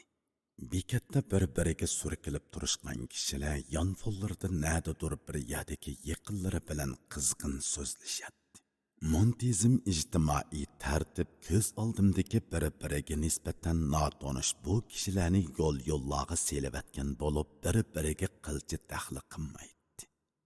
Shu topda qorong'ulik bilan nur bir-biri bilan ejil bo'lib kelishib olgandek, ko'chalarda yorug'lik bilan qorong'ulik o'zaro kirishib, kishilarning tutuq gavdillari bilan birlashgan holda dengiz safarida o'ndarashga tushgan Titanic nomli paraxodning ko'rinishidagi tusini hosil qilgan edi. Qizil avtobuslar bekatda to'xtab o'tib ketib turdi. Ularning ba'zilari 2 qavatlik edi, ba'zilari 2 qavatlik, 18 metrlik uzun avtobuslar edi. Odatda Londondagi ko'cha avtobuslarining hammasi qizil bo'ladi ekan. Bular Londonning kulrang binolari tutuq havosi bilan ochiq selishtirma bo'lib, kishining diqqatini tortadi ekan. Avtobus bekatga kelib to'xtaganda yo'lovchilar saqlab turgan ko'chaning girbeki bilan himlashgandek darajada eshikni pastlatadi ekan. Chaqliq o'rindiqliq meyiblarning chiqishiga to'g'ri kelsa, eshikning bir ta'mir taxtasi avtomatik holda ochilib, eshik bilan ko'cha girbeki o'ttirasida apchilgini ko'rik selinadi ekan. Meyiplar harbisi qaşılısız halda avtobusga chiqib, shular uchun alohida loyihalab qo'yilgan o'rinda turadi ekan. Odatda London ko'chalarida ko'chalarga bemalol chiqib ishlarini o'z oldiga bejiravatgan yoki magazin aylanayotgan meyiplarni uchratib turg'ili bo'ladi ekan. Avtobuslar, magazinlar, ko'ch-ko'ylar, maktablar, restoranlar va hojatxonalarning aslahalari har qanday ahvol ostida meyiplarni alohida e'tiborga elib o'rinlashtiraveradi ekan. Shunga ular andishidan xoli holda normal odamlarga o'xshashla puxroliq va odamiylik nisbasidan bahramand bo'la oladi ekan. Ko'cha avtobuslarining meyiplar uchun ko'rsatgan bu alohida himmatini ko'rganimda hamda loyiha uchun ketgan texnikalik sarfiyotlarni o'ylaganimda tabiiy holda odamning qimmati haqida tafakkur qilmay turolmadim. Bir shahardagi hashamatlik binolar, keng ko'chalar, paqirab turgan mashinalar faqat bir bo'lik odamning turmushi uchun bo'lib qolsa, u yerda oshkora nomussizlikning haqliq ravishda o'rinlashganligidan derak beradi. Vaholanki nomussizlikni halovatning dasmoyisi deb qaraydigan madaniyat to'pi uchun aytganda, odamning qadri faqat mansabdorlarning ixtiyoridagi va mansabning kuchiga tayinib beyg'onlarning olqinidagi narsaga aylanib qoladi. Bu yerda insonning qadri olvan uchun yoki siyosatning diyonatini ko'z-ko'z qilish uchun emas, faqat inson uchunla bo'lgandek turadi. 2 qavatlik bir qizil avtobus to'xtab edi. Edmund uningga chiqishimiz kerakligini aytdi. Avtobusda har qanday manzil uchun 1 funt sterling sarf bo'ladi. Mana kartamdan tet qilgan ovoz bilan tanglab 1 funt sterling chiqib ketdi. Bu xalq puliga 15 yuanga to'g'ri keladi. Ani shu 15 yuan ko'zimga ko'rinib ketdi. Avtobusning o'rindiqlari qizil gullik maxmal bilan qoplangan yumshoq o'rindiqlar edi. Rohatlanib o'ltirdim. Avtobusda aramxuda o'ltirib sirtdagi g'uvoliqning ichidagi so'rin manzaralarga qarash menga biroz ko'ngillik tuyuldi. Edmund bilan uy ijarasi haqida paranglashib qoldik. Uning aytishicha, London dunyoda uy ijarasi eng qimmat shahar ekan. Moskva, Seul, Tokyo qatorliq shaharlardami uy ijarasi intayin qimmatkan. Buningdan qaraganda Yanchuqum Londonning markaziy rayonidan yotoq ijara elib o'ltirishga hargiz chidamaydi ekan. Londonning 4-rayonidagi faqat karvatla sig'adigan tor uyga faqat uxlagandala kirib chiqishim barhaq ekan. Angliyada pul tepib Urumchida xajlasa yaxshi bo'ladi ekan. Urumchidan pul opirib Londonda xajlash odamga eg'ir keladi ekan, dedim men Edmundga. Edmund kulib ketdi va Siprus va Turkiyadagi turklar, Sharqiy Yevropaliklar Londonda ishlab pul topqali kelishidi. Yillab g'origil yashab davlatiga qaytib ozodi yashashni umid qilishidi. Lekin ularning ruhiy holati odamning ichini og'ritadi, dedi. Mumkin bo'lsa, menmi ozroq vaqt ishlab baqsam bo'ladi, dedim men Edmundga. Sizningcha menga loyiq ish tepilarmi?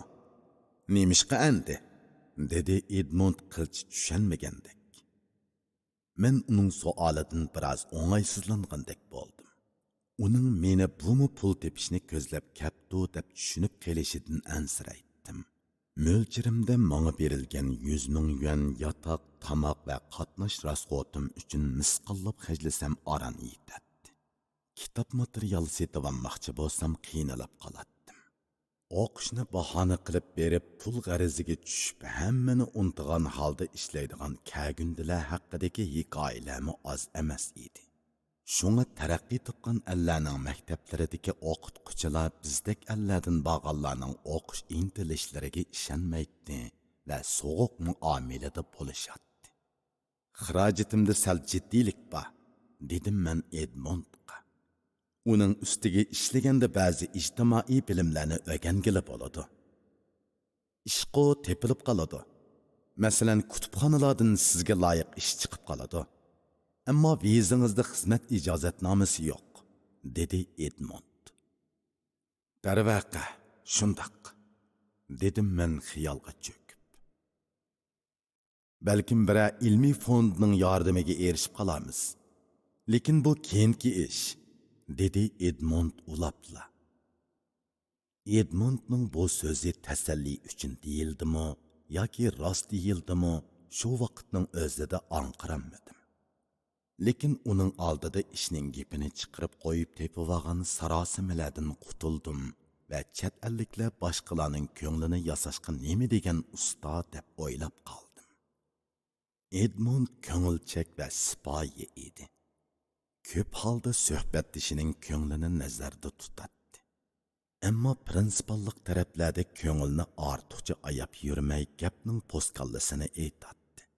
Toza qo'shilib ketilmaydigan fikrlarga kulib qo'yadi-da aniq pozitsiya bildirmaydi. U yana Uyg'urlarning mijozidan oz to'la xabardor bo'lg'achqa, munosabatlardagi ayrim taraflarimizga Uyg'urcha muomala qilib o'tkazib etadi. Edmond bilan bo'lgan dilkash paranglarimizning zo'qida uning mahallasidagi oxirgi bekatga tuymayli kelib qopdik. Chiroq oqshom daraxining shexidagi g'uchchida mevalardek tuyulib ketdi. Biz avtobusdan tushib bir ko'chaga burildik. Nima uchundir chiroqlarning alvak nuri tasodifiy she'riy tuyg'ularni uyg'otdi. Oqshom daraxining mevasi chiroq, qorong'ulik dengizining beliqi chiroq. Parvozda to'xtash ba to'xtashdi parvoz, untulib ko'yishning buluqi chiroq. Kechada hamma odam chiroqning yo'riqiga taynadi. Lekin uning jimjit yeniyotganligi kishilarning esidan chiqib ketadi. Kishilar oliyjanob muhabbatning oldida ko'r keladi. Azroq mingandan keyin Edmond bir eshikning oldida to'xtadi-da qo'ng'iroqni bir besib qo'yib ochquchi bilan eshikni ochdi. Bosog'idan kirgandala bir palampay bor edi. Men oyoqni selishga tamshilab edim. Edmond hojati yo'q deb to'sdi. Oyog'imni bosog'idagi selinchiga surtib sun'iy to'qilma qoplangan palampayga oyoq bosdim. Salom Abduqodir, xush kelibsiz. To'satdan chiqqan bu ovoz meni tamtiratib qo'ydi. Bir ayol palampayning yuqoriqi beshida kulib turadi. Men rahmat deyishga aran ulgurdim. Palampayning udulida bir eshik bo'lib, u oshxonaning eshigi ekan. Oshxona ichida bir tomoq ustuli bor bo'lib, ustida mevalar va bir botilka vino turadi. O'zgacha bir puroq dimiqimni g'idiqladi. Men agishib yana bir palampayning oldidagi eshikning oldida to'xtadim. Edmond meni shu eshikka boshladi va oyog'imni sanmasligimni aytdi. Ko'nglim unamay oyoq soldim. Polga adiyaldek nepiz to'la ishlatib teveti tushib ketgan qizg'ush gelam selingan edi.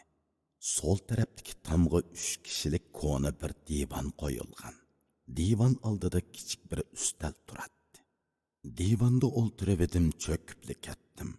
Uydagi hamma narsa ko'na va besaramjon ko'rindi. Uyimiz alohida emas, mushunda qalaymaqan, dedi bayotindan beri kulib qarab turgan bayiqa ayol. Lekin illiqkan, dedim men javoban. Bu yoq ayolim bo'ladi, dedi Edmond ayolini tanishtirib. Ismi Vesna. O'rnimdan turib Vesna bilan rasmiy salomlashdim va o'zimni tanishtirdim. Edmond hammani aytdi, dedi Vesna xonim men bilan ko'rishib. Jungodan kelibsiz. Menmi aslida Krodiyalik. Endi Angliyalik bo'lib qoldim. Angliyaga ko'nib qelish oson emas. Vesna xonimning inglizcha talaffuzida rus tiliga o'xshab ketadigan ohang xeyli ro'shan edi. Toza zehn silib anglamasam bo'lmaydigandek qiladi. Bundaq chaqda bir xil xudiksirash va jiddiylik ruhimni qamal qilib oladi-da, diqqat qilib anglagan sira galbanglashib ketdim.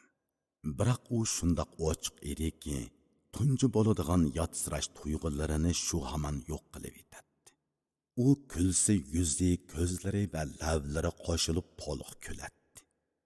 Bu kulki o'zini to'xtatgan, pishqan, matonatlik bir ayolning kulkisi bo'lib, qizg'in uy egasining salopatiga shundoq mos keladi.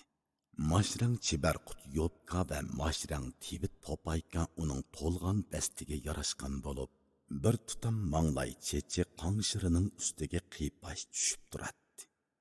Orada 5-6 yoshlardagi bir qizchaq o'ynoqlab kirib keldi.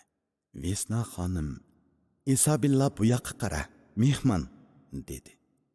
Isabella ba'ayni tosh qo'chaqning o'zi edi. Sapsariq chingil chochlari har bir taqlaganda lapildab ketadi. U qo'lidagi havo sharini menga etib o'zining o'yiniga qatnashtirmoqchi bo'ldi. Qaraganda u birasidan yetirqaydigandek emas edi. Aloqa ziyadalikim havo shari laylab yetib kelguchi besildi. Men sharni tutib Isabellaga tashlab berdim. U xo'mirang yopka va uzun yenglik oq popayka kiyib olgan bo'lib, cho'ng ayollarni kichiklitib qo'ygandekli ta'sirat beradi. Edmund meni Isabellaga tanishtirdi. Bu mehmonning ismi Abduqodir. Isabella ismimni tuzuk talaffuz qilolmadi va darhol "Men sizni Avokado deb chaqirsam bo'lamdi?" dedi. Uy ichini kulki bir oldi. Qarasam Vesna xonim biroz o'ng'aysizlanib qolgandek turadi. Edmund o'zini qo'yib berib kulgan edi. "U qandoq ma'noda?" deb so'radim Isabelladan kulib turib. Isabella yugurib chiqib ketib bir narsa ko'tarib kirdi. Shakli tuxumga o'xshaydigan u narsa och yeshil qiniq qora edi. "Meva", dedi Isabella. Uy ichini yana kulki qopladi. Men avokadoni qo'limga elib ko'rib baxtim. Azroq yumshoq edi. "Siz avokadoni yaxshi ko'ramsiz?" deb so'radim Isabelladan. "Albatta", dedi u. "Undaqda meni avokado davering", dedim men uningga. Ismimning talaffuzi Isabellaning muzik sezimiga avokadoni eslatgan edi. Avokado eti yeshil urug'i yo'g'an meva bo'lib, ba'zida sandvichning qetig'i elinib yeyiladi ekan. Isabella uchun men endi avokado bo'ladigan bo'ldim. Qaramoq to'ng bo'lsammi, ichimda balalarcha dunyoning mo'l ekanligiga ishonatdim. Isabella yenimga kelib o'ltirdi. Men uning sapsariq sochlarini silab qo'ydim. U quchqimga chiqib, burnimni chimdab qo'yib, kulginicha qechib chiqib ketdi. Edmund ay deginicha kaynidan qarab qoldi. "Hech qisi yo'q. Qizingiz sho'x ham omoqkan. Bizda bola bo'lsa sho'x bo'lsa, bo'lmasa yo'q bo'lsa degan gap bor. Uning sho'xligi bizni kuldiraladi", dedim men yeliqi maqolni uyg'urcha qistirib. Men maqolni Edmundning talabi bo'yicha takror deb berdim. Edmund ma'nilik gapgan deb qo'ydi. "Bu bola omoq ammo eski", dedi Edmund menga o'zri qo'ygandek qilib. Men so'g'itimni esimga elib Edmundga tutqizdim. Edmund qutuluq pechenini elib chiqib ketdi. Uyga yana qaradim. Uch yerda kitob ishkovi turadi.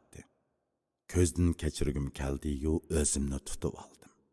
Chunki sohibxonaning qandoq o'ylab qilishini bilgili bo'lmaydi. Uyning o'ng tarafidagi bulungda kona pasondagi bir televizor, udulimda universal yangratqu turadi. Qaraganda bu uyda qo'lga chiqqudek besat kitob bo'lsa kerak. Uyda mehmonga ko'z-ko'z qilgudek hech nima yo'q bo'lib, sohibxona mehmon uchun yashamaydigandek turadi. Edmund kirib keldi. Men uningdan kitoblarini ko'zdan kechirishga ijozat so'radim. U meni kitoblarini bahuzur ko'rishga taklif qildi. Edmundning kitoblari din, O'rta Osiyo, Yipak yo'li, O'rta Sharqqa oid edi.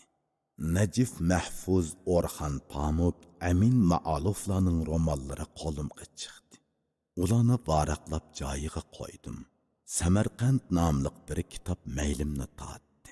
Qo'limga elib qarasam, yanala Amin Ma'alufning romani ekan. Livanlıq bu yazğıcı kitabni 1989-yili fransuz tilida yozgan bo'lib, keyin inglizchaga tarjima qilingan ekan. Kitapta Ömer Hayyam rubailarining borliqqa kelishi va uning keyingi qismatlari yozilgandek turadi. Menga bundaq mavzular bek yaraydi, dedim men Edmondga. Samarqand, İstanbul, Qashqa. Qashqani siz yozing. Qashqa kishilar unutib ketgan go'har. Edmond to'g'ri aytgan edi. Qashqa adiblarimizning qalamiga tuzuk elinmadi. Qashqa sharq uslubidagi minglagan romanning temasi bo'lib, yana eshib qoladigan shahar edi. Men Qashqa haqida yoza olamanmi deb o'yladim ichimda. Buning uchun universitetning buruqtirma g'oylisidan chiqib Qashqada yillab yashashim, o'lima tebiblaridan tortib suxansoz maddohlarigacha, mansabdorlaridan tortib qalandarlarigacha singib kirib, ashu tirik tarixning qatqetini tushunishim kerak bo'ladi. Allah nisib qila, dedim ichimga tinib. Balkim yozaman. Qashqani yezish bir adabga nisbatan mushkil sinoq, dedim men Edmondga javoban. Qarasam islom allarining prozalariga bakrak qiziqadi ekansiz. Buningda alohida sabab bormi yoki so'radim men Edmonddan. Tadqiqotimda islom xalqiliq bir masala. Bir xalqning ma'naviy dunyosi adabiyotda aynan aks etadi. Islom dunyosidagi estetik fikrlar meni jalb qiladi. Siz Jaloliddin Rumiyni bilasiz aqchan. Rumiyning kitoblari burunqi madrasalarimizda darslik qilingan, dedim men. Uning kitoblari o'limolarimizning kitob takchillarida ativolab saqlangan. Meningcha butkul Uyg'urni so'pi mijoz xalq deyishga bo'ladi. Bu hol Saidiya hokimiyatining keyingi mezgillarida qiyniqlashdi. Shuningdan buyon fani dunyoga bo'lgan qiziqishimiz suslashdi. Huntingtonning madaniyatlar to'qinishi va dunyoviy tartibning qayta o'rnatilishi degan kitobi Uyg'ur tilida chiqibdi deb angladim. Kishilarning qiziqishi qandaqroq bo'ldi? Qizg'in setib olishdi. Har qaysi intertorida bas munozara bo'ldi. Menimcha bizda bir munozara va nazariya ruhi borliqqa kelishga boshladi. Buni dunyoni metodlik tushunishning boshlanishi deyishga bo'ladi. Bizda Najif Mahfuzning ba'zi romanlari chiqdi. Lekin u qizg'inlik unutilib ketdi. Xalqning asosiy gavdasi kun o'tkazish siziqidan halqiyolmadi. Kitob bozori jonliq emas. Edmond bir plastinkini qo'yib berib yana chiqib ketdi. Bir muzik tevishi yiroqdan asta chiqib kelib jonlanishga boshladi. Ko'z oldimda bir chig'ir yo'l so'zilgan peti bir do'nga yomishib g'oyib bo'ldi. Ikki tarafda sarg'ayib ketgan o'tlar yalpinib turadi. Men velosipedga minib chig'ir yo'lni bo'ylab mangdim. Telefonimga uchur keldi.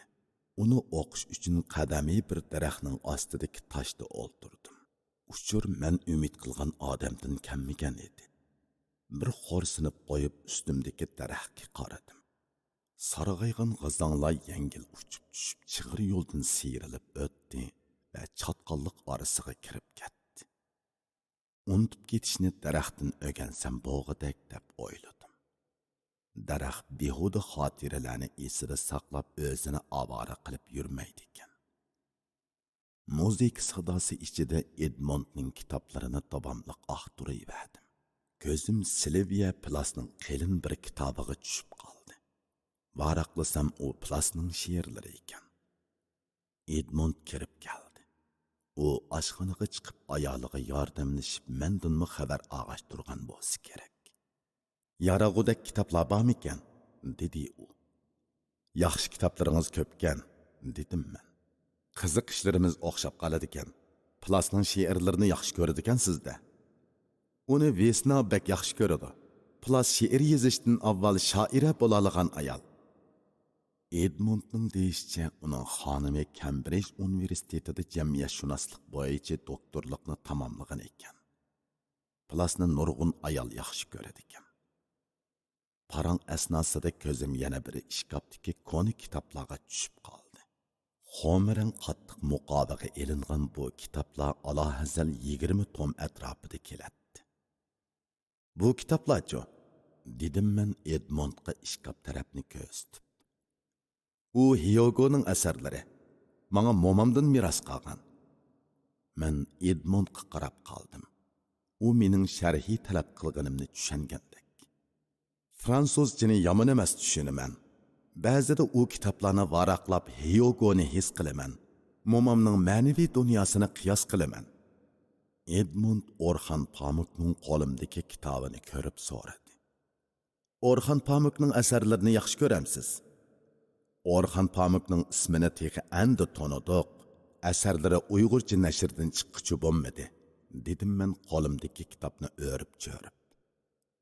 Uning asarlari ichida qorni bek yaxshi ko'raman, dedi Edmond.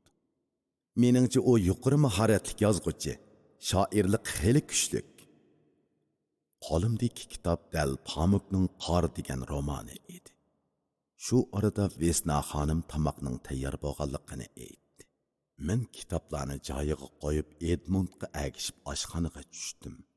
G'arbda oshxona degan so'z bizdagidek ma'no bermaydi. G'arbliklarning uylaridagi oshxona o'choq, qoch-qucha xurushlarni bildirib qolmay, tamoq yeydigan ustalnima bildirdi. Ular u yerda ham tamoq yetishadi, ham tamoq yeydi. Demak, ularning oshxonasi har qancha kichik bo'lgandimi, ana shu talabga loyiq loyihalanadi. Edmondning uyi inglizchada falt deyiladi.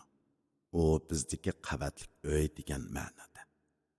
Bundoq uy Urumchidagi uylarimizga nisbatan xeyli ozoda bo'lsa-mu, Angliya sharoitiga nisbatan kichik uy hisoblanadi.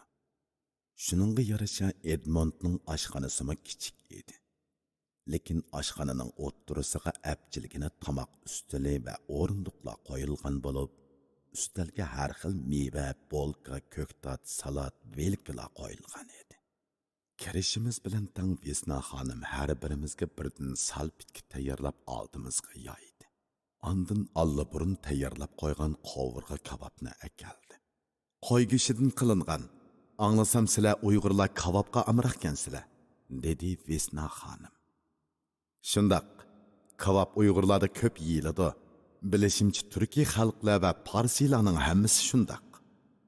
Londondagi turklarning kaboblarini aytib yeyishlik, dedi Edmond. Kabob seqinsangiz turk kabobxonalarini qiynalmayla topa olaysiz. Vesna bir taxsida ozroq dumlangan guruch akaldi va bir yalpoq qovurg'ini taqsamga sep qo'ydi. Yog'siz qovurg'a qizdirib pishgan bo'lib, mazzalik hidi dimog'imga urildi. Çürük pişqan qovurg'a kavabning ta'mi shu hamon vatan havosini berdi. Vaqti kelganda biror puroq yoki ta'm sizga quvnoq aslamalarni ato qila oladi va andikib turgan ruhingizga tasalli bera oladi. Kavabning hidi menga nemishqadur Qashqarning Go'za, Chosa degan yerlarning obod kashlik bozorlarini eslatadi. Chehridan to'pi yig'ib turgan bu shaharning yuragi yilinjab turadi. Edmond vinoning og'zini ochdi va menga vino quyishga tamshaldi. Men vino ichmaydiganligimni bildirib qo'ydim. Men tamoqdan keyin meva yeyishni yaxshi ko'raman, dedim men Edmondga. Men cho'ng bo'lgan bashkira meva-cheva ko'p chiqadigan Qashqar shahrini meva bilan ta'minlaydigan cho'ng yeza. Shunga mevaga amroqman. Men bashkiramga bir qitim borgan, dedi Edmond. Yaxshi yurtgan. Edmond o'ziga vino quydi va bir tomshim o'tladi. Vesna Isabillalarmu o'z o'rinlarida o'ltirishdi. Siz bir jamiyatshunoslik doktori ekansiz, lekin she'rdan zo'q elishni unutmabsiz, dedim men Vesna xonimga.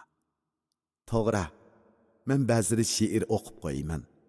Siz boya boshdan kechirgan tuyg'uni shoirlar allaburun tasvirlab bo'lgan bo'ladi. Men uchun aytganda she'r o'qish tuyg'ularimni shoirlarga tasdiqlatish bilan tang. Plasni yaxshi ko'radigansiz, ha? Shundoq. U ayollik tabiati bakli nozik bir shoira. U o'zini qezishga bak e'tibor bergan. She'rlarda so'lg'in, lekin isyonkor bir ruh bor. Uni ayol haqchi deyishir ekan. Siznimi ayol haqchi desak bo'lamdi? Men aktiv faoliyatchi emas. O'zimning ayol ekanligimni tonigan ayol. Haqiqiy ma'noda ayol bo'lishmi qiyin deb qarayman. Siz qayerda xizmat qilasiz?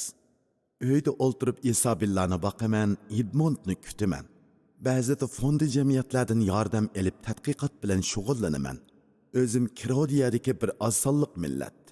Kirodiyadagi oz sonliq millat ma'orifini tadqiq qilaman. Siz mening g'oyibiy jamiyatimdagi ayolga o'xshaydi ekansiz, dedim men.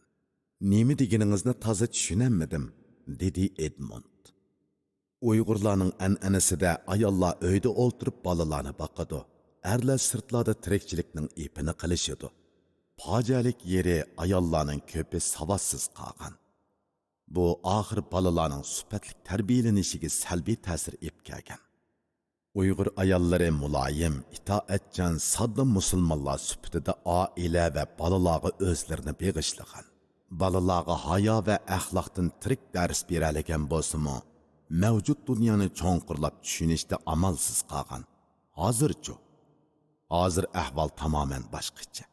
Hozir qizlar o'qishni bu orqali hukumatning kasbiy ma'muriy xodimi bo'lib muqim maosh olishni yaxshi ko'radi. Shaharlarda asosan shundoq. Uyda o'ltirishni yaxshi ko'radigan ayollar nihoyatda oz. Ayollarni uyda o'ltirg'izib o'zi ishlaydigan erlar nihoyatda oz. Ular bolalarni o'zlari emas, hukumat qaramog'idagi gasli va maktablar orqali tarbiyalaydi. Ota-onalar yuqori ma'lumotli bo'lishiga qaramay, avlod tarbiyasi haqida tuzuk ma'lumotga ega emas. Maktablarning darslik programmalari ko'p sonliq millatning taqozzosini chiqish qiladi.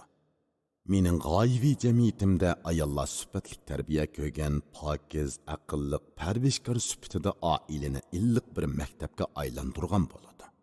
Har bir Uyg'ur oilasida bolalar o'z an'anasi va e'tiqodi bo'yicha sog'lom tarbiya oladi. Erlarning tafovati oilani qamdaydi. Ayollar xolisi jamiyatning madaniyat, ma'arif, farovonlik ishlariga yaqindan aralashadi. Vesna xonim, siz dal shu xil ayollarga o'xshaydi ekansiz. Angliyada hamma ayol undaq emas, dedi Edmond. Ular xolisi ishlaydi, xolisi uyda o'ltiradi. Buni ularning sharoiti yoki xohishi belgilaydi. Bizda uyda o'ltirgan ayollar bilimsizdek ko'rinadi. Meningcha uyda o'ltirgan ayolda bilim va e'tiqod bo'lsa, uning husn go'zalligiga boshqacha ma'naviy qudrat qo'shiladi. Siz bir an'anachi ekansiz, dedi Edmond. Tengilgan bir zamonaviylik muhitida an'anachi bo'lishning yo'lliq yeri bor, dedim men. Uning ustiga taraqqiyotni o'zining an'anasidan ayirib etgan xalqning istiqboli bo'lmaydi. Edmonddan sizni shoir deb angladim, dedi Vesna xonim. Qaysi tilda yozasiz? Uyg'ur tilida yozaman, dedim men. Bizning she'riyat an'anamiz uzun. Mundaqda, men sizni xanzucha yozadi deb o'ylabdiman. O'z ona tilimiz bor. Tilimiz turkiy tillar oilasiga kiradi. Vesna xonim meni qaytadan bayqavatgandek parang'i teg'imi ichiga kishib ketdi. Siz qaysi shoirning ta'sirini e'tirof qilasiz, deb so'radi u. Aniq bilmayman. Men dejiq shoirning ta'siri bo'lsa kerak. Yillarning o'tishi bilan odamning havasi o'zgarib turadi ekan. Nima uchundir Octavio Paz bilan o'zimizning milliy shoiri Navoiyning she'rlaridan doim o'qib qolaman. O'qigan sira ulardagi sehriy kuchni shuncha bayqayman. Paz? So'radi Vesna xonim. Nobel mukofotiga erishgan Meksik shoiri, dedim men. Uning she'rlarida sharq va g'arbning xususiyati uchrashgan. Hatto tasavvufmi bordek his qilaman. Hayronman, dedi Vesna xonim. Chet ellarning adiblari bilan xeyli jiq uchrashgan ekansiz. Ularni tadqiqmi qilamsiz? Ba'zida maqolalar yozaman. Tolstoy, Cervantes, Milan Kunderalar haqida yozganman. Milan Kundera? So'radi Vesna xonim. Shundoq. Men u yozuvchiga qiziqaman, dedim men. Milan Kundera sizlar tarafda xeyli umumlashganmi? Shundoq. Uning ko'plagan asrining xanzuchisi bor. Men uning hayotdagi chidag'usiz yengillik nomli romani to'g'risida maqola yozgan. Kunderaning taqdiri boshqacha bir yozuvchi. U o'z vatanida turolmagan. 1968-yili Sovetlar Ittifoqi armiyasi Chexoslovakiyaga besib kirgandan keyin u xizmatidan ayrilib asarlari taqiblangan. Oxiri bo'lmay 1975-yili Fransiyaga chiqib ketib, fransuz ham chex tillarida yoziqchilik qilgan. 20-asrda surgundagi yozuvchilar ko'p bo'ldi. Kondira, Milosh, Brodskiy, Aleksandr Soljenitsin bular o'z davrining vijdoniga vakillik qiladi. Ayni davrlardagi diktatorlik tuzum ularni paturmadi. Shuning bilan ular surgunni tanlab olishdi. Sarsonliq adolat egalari amalsiz tanlab olgan erkinlik. Ular izdegan imkoniyat ashu noma'lum makondan tepiladi. Ba'zi yozuvchilar o'z vatanida turibmi uyiga surgun bo'ladi. Ular o'ziga tava bo'lgan ashu birdan-bir bo'shliqda yiziqchilik qilishadi. Shundoq, dedi bayotin beri tinglab o'ltirgan Edmond gap qistirib. Vatani o'ziga tava bo'lmagan odam uchun yiziqchilik uning tirikchilik makoni bo'lib qoladi. Bu so'zni Fyodor Adorno aytgan. Qaltis gapkan. 20-asrning oldingi yarimidan burungi Yahudilarning o'zlik ingi ifodalangan so'zkan. Menga uni yezib bergan bo'lsangiz, dedim men Edmonddan o'tinib. Somkamdan bir varaq qog'oz chiqardim. Edmond yezib berdi. Vatani bo'lmagan odam uchun yeziqchilik mavjudlik makonidir. Rast gap qilish mumkin bo'lmaydigan yer haqqoniyatchi yozuvchining vatani bo'lolmaydi, dedim men ozroq turib olgandan keyin. Hatto o'zining inson ekanligini tushungan odamlarning vatani emas, dedi Edmond to'liqlab. Isabella texichi tuzuk tomoq yemayotdi. Vesna xonim Isabellani tomoq yeyishga ko'ndirishning ilojini qilishga boshladi. Edmond uningga bo'lishib berdi. Men oldimdagi maymun shaptulidan birini elib so'yib yeyishga tutundim. Sizlar kutubxona uyda paranglashib tursanglar, dedi Vesna xonim birozdan keyin. Muni taqsilarni yig'ishtirib etay. Isabella qo'lidagi vilki bilan shirani urib o'ynag'ach tomoq yeyishga kirishgan edi. Buningdan ko'ngli tingan Edmond meni ustiga boshladi. Uning qo'lidagi qip-qizil vino choy qilib turadi. Edmond, dedim men ustunki uyda o'tirib. Menga g'arb falsafa tarixi haqidagi ommabop bir apoch kitobni tanishtirgan bo'lsangiz, ingliz tilida ko'rib baxsam deyman. Vatanda Bertrand Russellning shu temadagi asarlarini ko'rgan edim. Shu asarlarning inglizchisini ko'rsam bo'la balkim. Russellning kitoblarini o'qimak qiyin, dedi Edmond azroq o'ylanib olgandan keyin. Uning o'zimi faylasuf bo'lg'achqa falsafa tarixi haqidagi asarlarga o'zini singdirib etgan. Uningdan Richard Tarnasning G'arb ideya tarixi degan kitobini o'qisangiz yaxshi bo'ladi deb qarayman. Bu kitob obyektivroq tushunishlik yozilgan bo'lib, avtorning xohishidan xoli, sizga muvofiq kelishi mumkin. Edmond bulungdagi bir kitob ishkobining oldiga berib kitobni izdadi va u kitobni elib menga ko'rsatdi. Kelin bu kitob xeyli yillar ilgari chiqqan bo'lsa kerak, qog'ozlari sarg'ayib ketgan edi. Edmondning ijozatini elib kitobni somkamga soldim. Ozroq vaqtdan keyin oshxonaga tushib, Vesna xonimning duxovkada yengib pishirgan tatliq turumlarini mazza qilishdik. Xeyli kash bo'lib qolgan edi.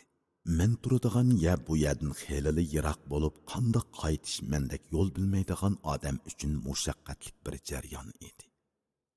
Edmond oilasiga ko'pdan ko'p rahmat, tashakkur izhor qilgandan keyin o'rnimdan turdim. Vesna xonim meni uydala uzatib qoldi. Edmond men bilan birga pastga tushdi. Tala qorong'u va sovuq edi. Chiroq yo'riqidagi ko'chalar timtas. Anda-munda g'azanglar larzon shamolda shirildab, yer beg'irlab naga dur ketishadi. Edmond meni qaytib ketalishimga qolaylik bir metro vokzaliga pikabı bilan opirib qo'ymoqchi bo'ldi. Pikabga chiqishimiz bilan tang yig'in boshlandi. Vokzal ig'izida Edmond bilan xo'shlashdim. Valsimstovga boradigan yo'nalishni avaylab topdim. Kech bo'g'ashqimikin metroda odam oz edi. Bir o'rindiqqa joylashib, doktor turib uyda bola beqish bilan o'tayotgan Vesna xonimning ta'siroti asosida uyda o'ltirgan ayol degan hukm ustida o'ylanishga boshladim. Uyda o'ltirish, to'g'risini aytganda oila ayoli bo'lish, men ko'rgan chet ellarda bugungi uyg'urlarimizning tushunchasidagidek undaq yo'qolang ishlardan emas edi. balki oilaning kelgusi va jamiyatining to'g'ri hayot yo'li uchun ajr qilishdan iborat. Davrimizdagi erlar va ayollarning kallasida uyda o'ltiradigan ayol haqidagi uqum mujmallashib, kamsitish ma'nosiga ega bo'lib qolgan. Ko'rganlarimdan qaraganda uyda o'ltiradigan ayol o'qimaganlikdan yoki ish topolmaganlikdan uyda o'ltirib qolgan bo'lmasdan, balki o'ziga farz sifatida buyurilgan o'qishdan iborat vazifani yaxshi o'rinlab, umid yulduzlari bo'lgan farzandlarini o'z qo'li bilan tarbiyalashni o'zining sharafli xizmati qilib tanlagan ayoldir. Shundaqla bu xizmat uchun oilani muhim ish o'rni deb tonigan ayoldir.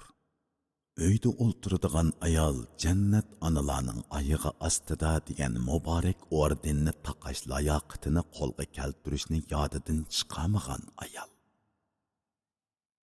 Uyda o'ltiradigan ayol hargizmi o'rganish va qobiliyat yetildirishdan mahrum bo'lgan ayol bo'lmasdan, balki millat va ummat taqozzosiga loyiq holda haqiqiy ona bo'lish uchun bo'sh vaqtlarda o'rganadigan, bolalarning taraqqiyot ehtiyoji uchun o'zini taraqqiy qildiradigan ayol.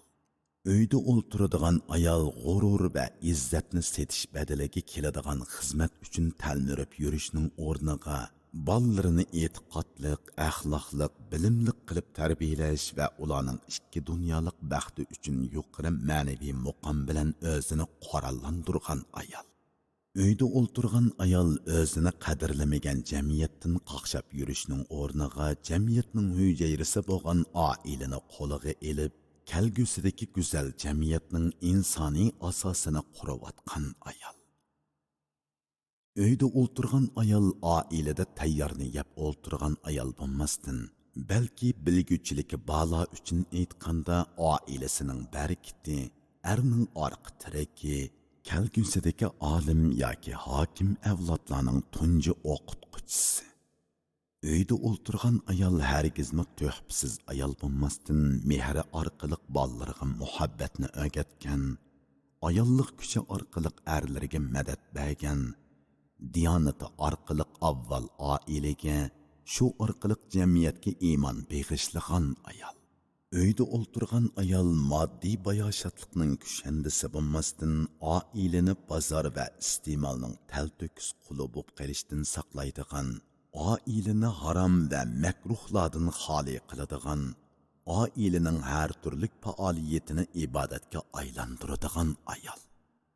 Uyda o'ltiradigan ayol hargizmi romantik turmushni unutib ketgan ayol bo'lmasdan, balki oila a'zolarini dasturxon atrofiga yig'ib, oilani jalbkor qiladigan so'ygu san'atkori ham vafo qahramoni.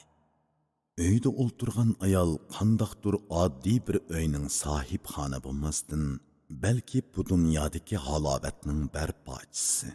U oilani bir kichik jannatga aylantirish orqali ma'naviy kuch, aqida hosil qilib haqiqiy jannatga ko'rik yasaydi. Uyda o'ltirgan ayol nihoyat afsuski bizda bir tashlandiq xarobaga aylanib qelish oldida turibdi. Endi uni ta'xirsiz buyuk qurilish sifatida qo'lga oladigan vaqt bo'lib qoldi.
Edmund bilan haftada bir ko'rishib turdik.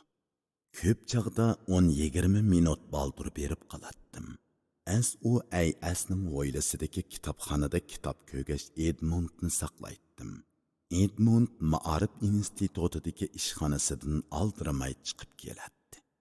Uning uchisida hamisha men ilgari ko'rgan kiyim, putida yana shu komshiyib ketgan oyoq, mo'risida salpiyib turgan cho'ng pochtarang sumka. Odatda bu sumkada bir ikki poch kitob bo'ladi. Ondan ishtayin daftari bo'ladi. Ya'ni qiladigan ishlarni planga elish daftari bo'ladi. Bu daftar xelali cho'ng bo'lib, qalaymaqan bir narsalar yozilgan bo'ladi. Lekin Edmundning o'zi u daftardan o'ziga lozimlik mazmunlarni darhol topa oladi. U men bilan bo'lgan navbatdagi uchrashish vaqtini ashu daftarga bir qarab etgandan keyin bekitadi. Edmund bilan ko'rishadigan vaqtimiz ko'pincha tush paytlariga to'g'ri keladi. Bundaq kunlarda jo'banda bo'lkini yalpaqlab to'g'rab orasiga beliq konservasi ko'ktat selib yaltiroq pam bilan elib sandvich yasab olatdim. Ya'ni qatnon yasab olatdim va uni 2 tal olma bilan qo'shib so'mkaga selib olatdim. Edmund bilan xo'shlashgandan keyin maktab oilasining chimliqida yoki optob tushib turgan bir maydonda doq yerga o'ltirib o'zim atgan qatnonni mazza qilib yeydim. Mineral suv bilan yeyilgan qatnon menga shundoq huzur bag'ishlaydi-ki, turmushdagi oddiylikning xosiyatini o'z tajribam orqali cho'nqur his qilib yetdim. Maktab oilasida tushlik tomoqni undoq yeydiganlardan malla emas edim. Aptoplik kunlarda o'quvchilar top-top bo'lib o'ltirishib paranglashqach tushlik tomoq yeyishadi.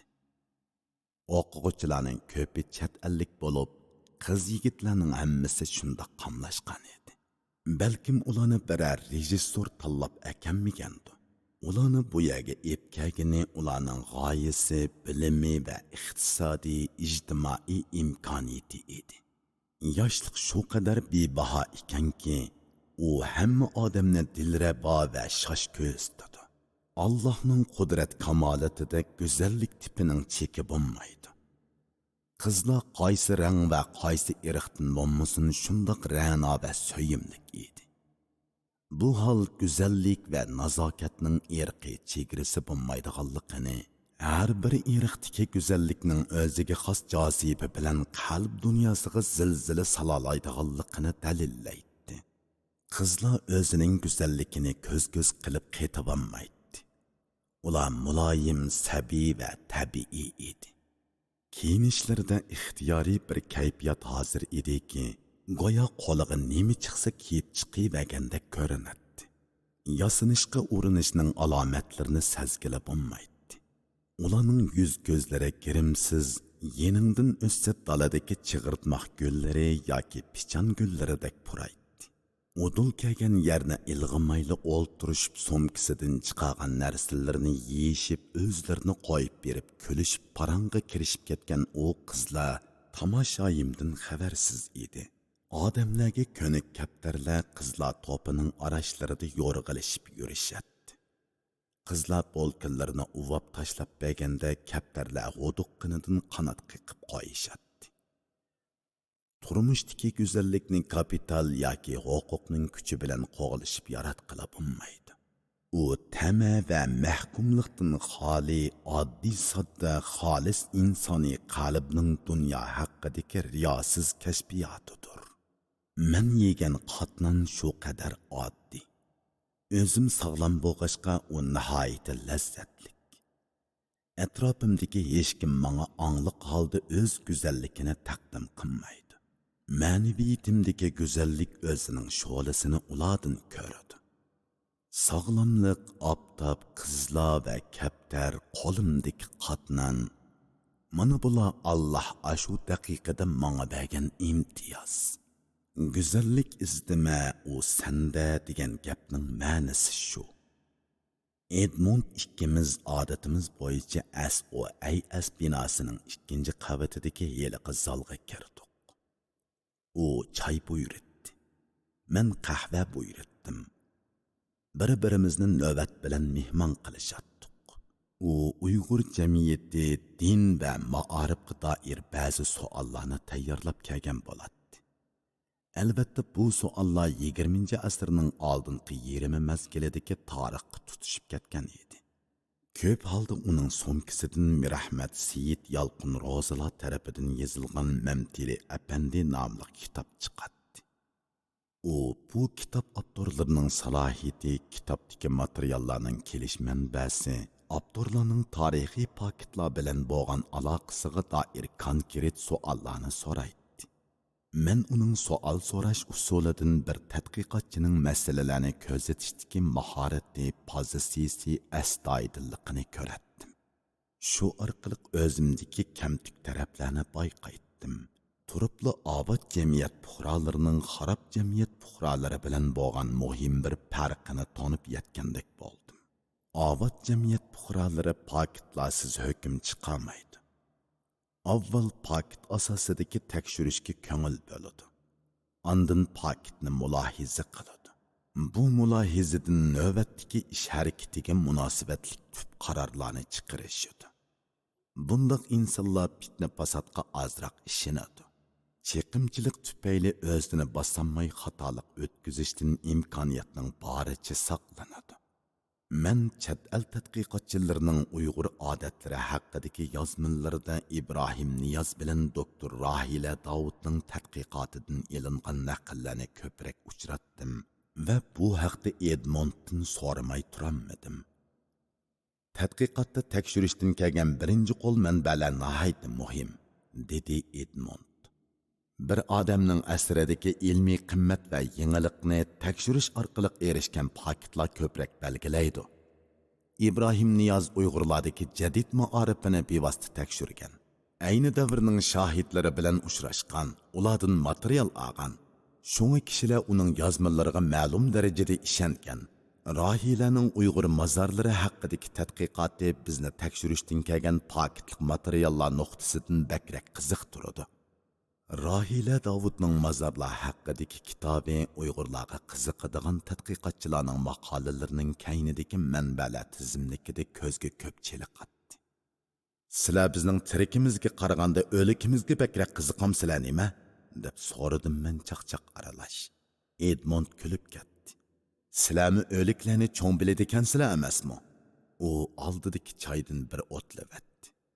Mozorlarni tavob qilish hayotga tutilgan pozitsiyaning bir qismi. Mozorlarni tadqiq qilish orqali Uyg'urlarning turmush falsafasini tushungili bo'ladi. Shunglashqa mozorlar tadqiqoti qiziqarliq. Edmond bilan paringimizda bir nuqtaliq tema oldinala bekitilmasimi, asosi bir xohish Uyg'urlarning moddiy, ma'naviy hayotini cho'nqurlab tushunishga urinish bor edi. Edmond Mamtili Apandi nomli kitobdagi Mamtili Apandining she'rlarini inglizchaga tarjima qilib beqishimni o'tindi. Mening hozirgi inglizcha saviyamga nisbatan aytganda bu mumkin bo'ladigan ishmi? Edmond ahvolimni tushunmay qolmaydi. Men uning taklifini qabul qildim. "Try" dedim men Edmondga. Bu Uyg'ur tilidagi qib boqmoq degan so'zga yaqin bo'lib, İngilizlarning turmush lug'atida aktiv pozitsiyani bildiradi. Ular farzandlarini hamisha bir ishni qilib beqishga rag'batlantiradi. Men kitobni Edmonddan ep ketib Mamtili Apandining she'rlarini qayta o'qiydim. Ondan uningdagi iboralarga tangdosh ma'nidagi inglizcha so'zlarni lug'atlardan axtirib misralarni mexanik ravishda tarjima qilib chiqardim. Buni hargizmi she'riy tarjima degili bo'lmaydi. U faqat ma'nini chiqarishga bo'lgan bir maydon mushaqqatlik urinish edi. Mamtili Apandining she'rlaridagi qayg'u aralash umidvorlikni ingliz tilidagi kayfiyatda ifodalash men uchun to'limi yiroqdagi ish edi. Men she'rlarni tunji qitim tarjima qilib bo'lgandan keyin qayta oqqa ko'chiratdim. O'zimcha bu amgakimdan to'limi mamnun edim. Bu holda Edmond bilan bo'lgan paringimiz ilmiy qatlamga shuncha to'yinatdi. Ko'rishganda Edmondga tarjimamni o'qib beratdim. Edmond Uyg'urchani xeli tushunatdi. U tarjimalarimni qo'limdan elib Uyg'urchaga selishtirib, boya talaffuzimdan aniq bo'lmagan ayrim tarkiblarni aniqlaydi. Memtili Efendi'nin şiirlerdeki milliyetçilik nihayet güçlükken, dedi o tercümelerini köygende. Bu xil milliyetçilik ma'rifat va taraqqiyotga bo'lgan tashnolik bilan xarakterlangan. İngiliz tilidagi nasionalizmning bizdagi ma'nosini millatchilik, milliyatchilik, qavmiyatchilik, vataniyatchilik degan so'zlar bilan izohlash mumkin. Men boshqalarni yaklash xarakteridan xoli holda o'z milliyatining mavjudligini tonish va so'yish harakatini milliyatchilik deb elishni muvofiq topdim. Uni yana millatparvarlik deb osimi bo'ladi deb o'ylayman. Rayonimizning sirtidagi ijtimoiy taraqqiyotlar va inqiloblarga qarshi holda Yangzingshin yerlik xalqlarni bekinma, nodon, qaloq, tabriqbozlikda tutishga tirishgan. Xalqni ong uyg'onishiga ep boradigan maktab, matbuot deganlarga o'xshash vositalarni qattiq cheklagan.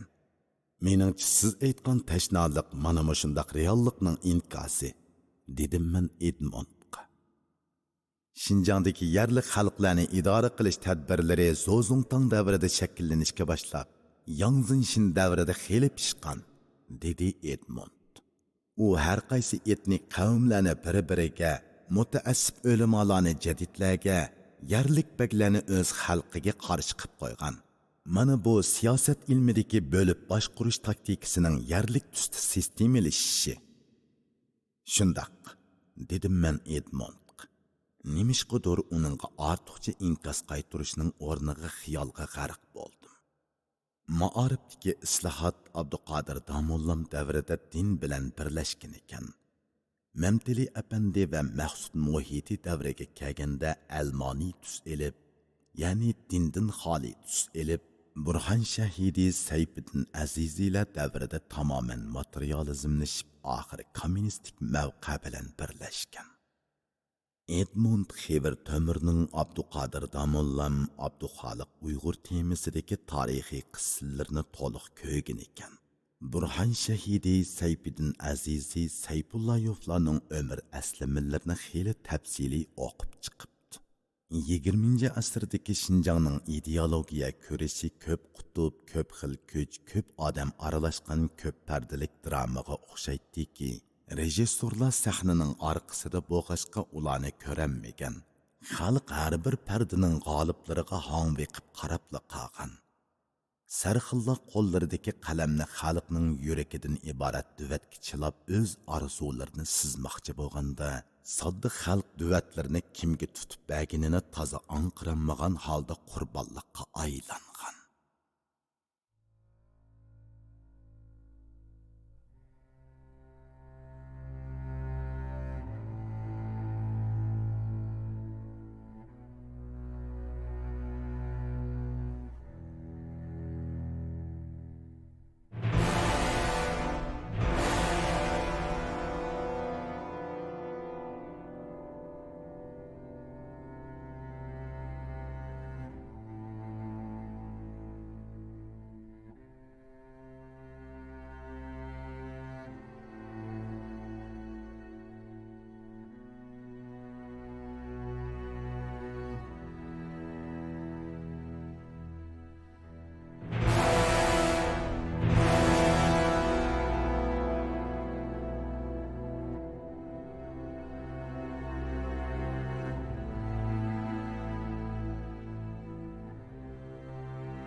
Her qitimliq ko'rish men uchun bir mas'uliyat ediki, tayyorliqsiz kelmaydim. Ko'rishdi yo men gap qilishim yo Edmund gap qilishi kerak edi. Her ikkisi inglizce saviyamning o'sishiga foydali edi. Biz bağın siri kişilik turmushdagi hasratimizni to'kishadigan bo'lib ketdik. Edmundning qaynonasi Kirodiyada turadi. Yeş 80'den halqıgan u momay pat-pat ağrıp qalsa kerak. Edmund ayolining Kirodiyaga onasini yo'qlash uchun ketib qolganligini, qiziga o'zi qarayotganligini, yezayotgan kitobining bitmay keyniga so'rilib ketayotganligini aytadi. Ba'zida u ayoli bilan birga qaynonasini yo'qlag'ili Kirodiyaga ketib qoladi. U momayning bakli yashinib qolganligini, ayolining onasining qeshida bo'lolmayotganligini aytib afsuslanib ketadi. Men buningdan Edmundning ayoliga bo'lgan so'ygisining boshqa bir yuzini ko'rgandek bo'lardim. Meni so'ysang onamnimi so'y, bu Qashqa pedagogika institutida o'qiyotgan mezgilimdagi Muhammad Qayyum ismli bir o'qildishimning bir parcha she'rining mavzusi bo'lib, Edmundning qaynonasiga bo'lgan mas'uliyatini uning ayoliga bo'lgan muhabbatining ifodasi deb tasvirlashimga aytim shakli bo'la oladi. Muhammad Qayyumning she'rida sharqcha teg'imi konkret aytganda Uyg'urcha oilaviy muhabbatning taqozosi ayon edi. Edmund Uyg'urcha vafodorlikni o'ylabmi ketmagandi. Balkim uning qaynonasiga bo'lgan ixlosi mas'uliyat ufqumi bilan ko'proq bog'lanib ketgan bo'lishi mumkin. Qandoqli bo'lmasin bu bir xil muhabbat edi. Mundaq bir yomurliq so'z esimdan kechib qoldi. Agar bir ayoliga mashinaning eshigini ochib bergan bo'lsa, bu yo ayolining yengilligini yo mashinaning yengilligini bildiradi. Bu gapdan qo'yiq amaliyatchil va iste'moliyat purab turadi. Hozirgi zamon odamlarining ko'pinchisi ashundoq bo'ladi. To'xtam sudek tinjiq bir xil ravishdagi buruqtirma oilaviy turmushning ishki qismidagi ojizlik yangicha bir turmushni sinab beqishga kuch ko'rsatadi. Aran turgan vaqtingizda tunugun bak muhim tuyulgan ishlar bugun bak muhim bo'lib ketishi notayin.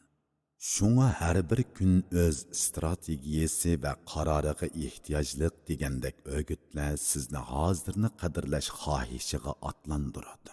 Biroq Edmundning turmush yo'li mundaq bir maslakni ovozsiz xitob qilayotgandek tuyuladi. Ota-onangni qadrla, ayoling va bolalaringni so'y, oddiy soddiy yasha, baxt degan ana shu. Buningga qarab Edmundning jamiyatini an'anaviy axloqiy qimmatga moyil oqso'ngaklardan bo'z kerak deb o'ylab qolatdim. Bu haqda Edmunddan so'rabmi yurmadim.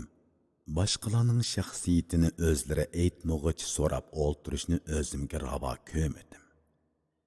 Kapitalizm, shaxsiyat va iste'molchilik rosa gullangan bir jamiyatda Edmunddek bir shaxsni oz deb o'ylaydim. Bu o'yim odatga aylangan qarashning mahsuli bo'lsa kerak. Her holda an'ana, axloq, vafo, ko'yim qatorliq uqumlarni kishilik turmushning mazmuniga aylantirib, uni o'zining tabiiyati va samimiyati qilib o'tadigan Edmunddek kishilarni g'arb jamiyatida oz, bizning jamiyatda ko'p deb aytishimga aqliy asos topolmaydiganligimni tushundim.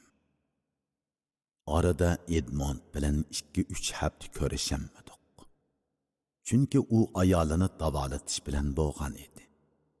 Uning bilan ayoli doktorxonadan chiqib bo'lgandan keyin ko'rishdik.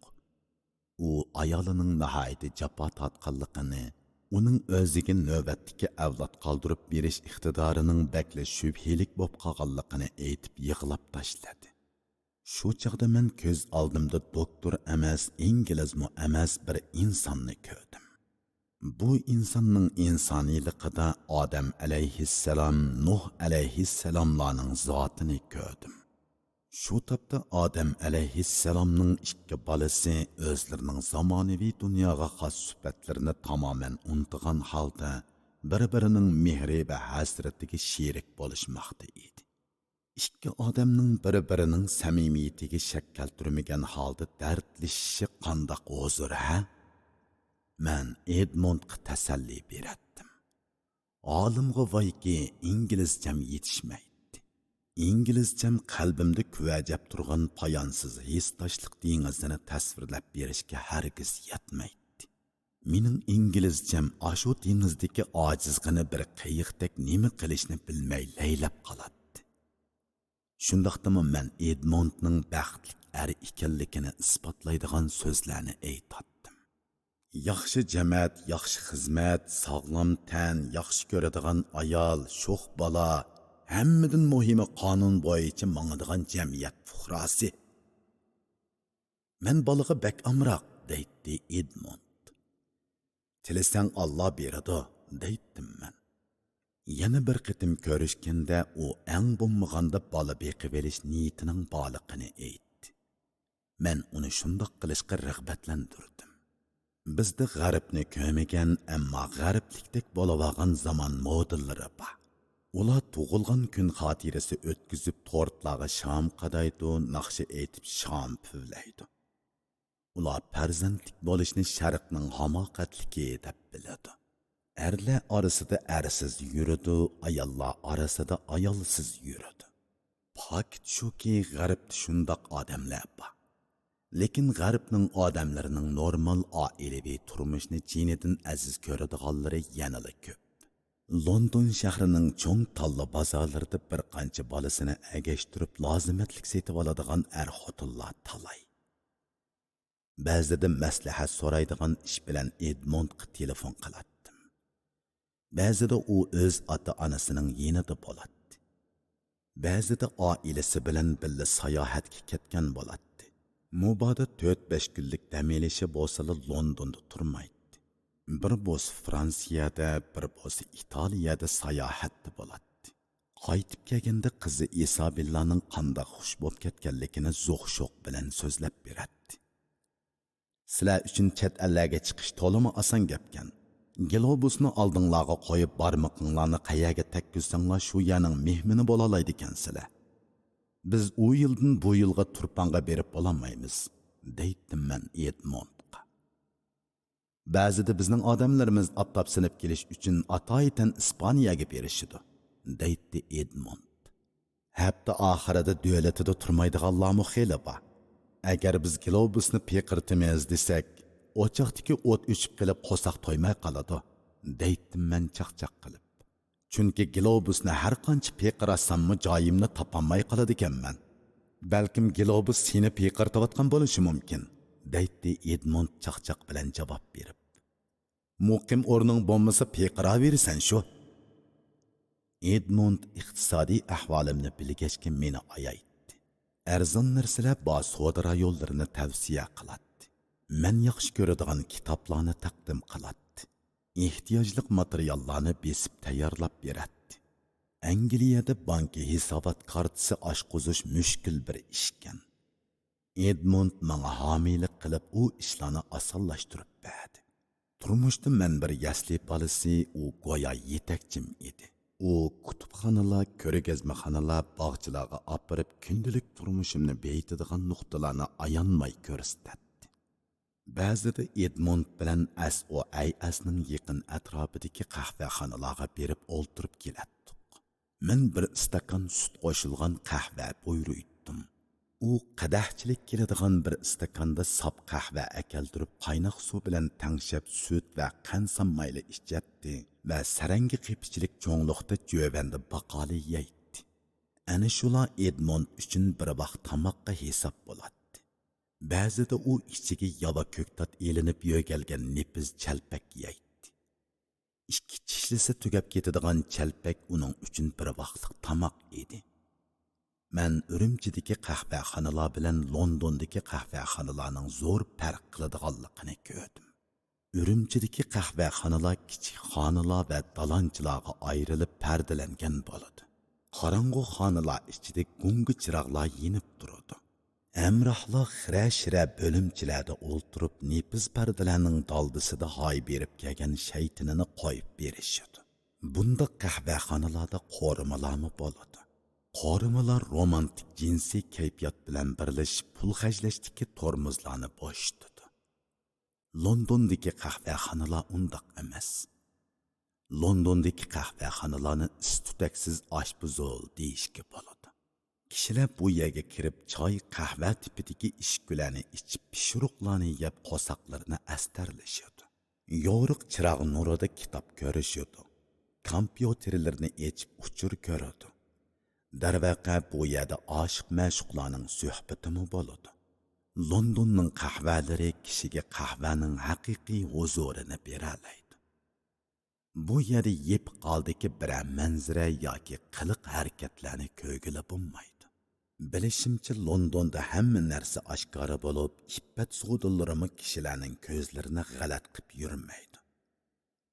Urumchida axloqqa doir gaplar dabdaba bilan hamma yoqni bir og'an. Ammo barcha so'rinda jinsiy rang bor, fasil yo'q. Har ikki shaharning qichishqoqliq kesili bor. Biri oshkora, biri yoshirin. Hozirmi dars orliqida ozroq bir narsa yegim kelganda Londonning ashu qahvaxonalarini seg'inaman. To'ngib ketgan vaqtlarimda Londonda ichgan qaymoqliq issiq turk qahvalarini ko'nglim tortadi. Bir istakan pokiz issiq sut. Edmonddan so'ramay turolmadim. Tushda hech qancha bir narsa yemaydi ekansiz. Qandoq gap bu? Ko'nib qoldim. Qo'y qahva ichsam hisob bo'lib qoladi. SOAS binosining 2-chi qavatida va maktab oshxonasida tush paytini o'tkazganimda o'qituvchilarning tomoqqiga sap solatdim.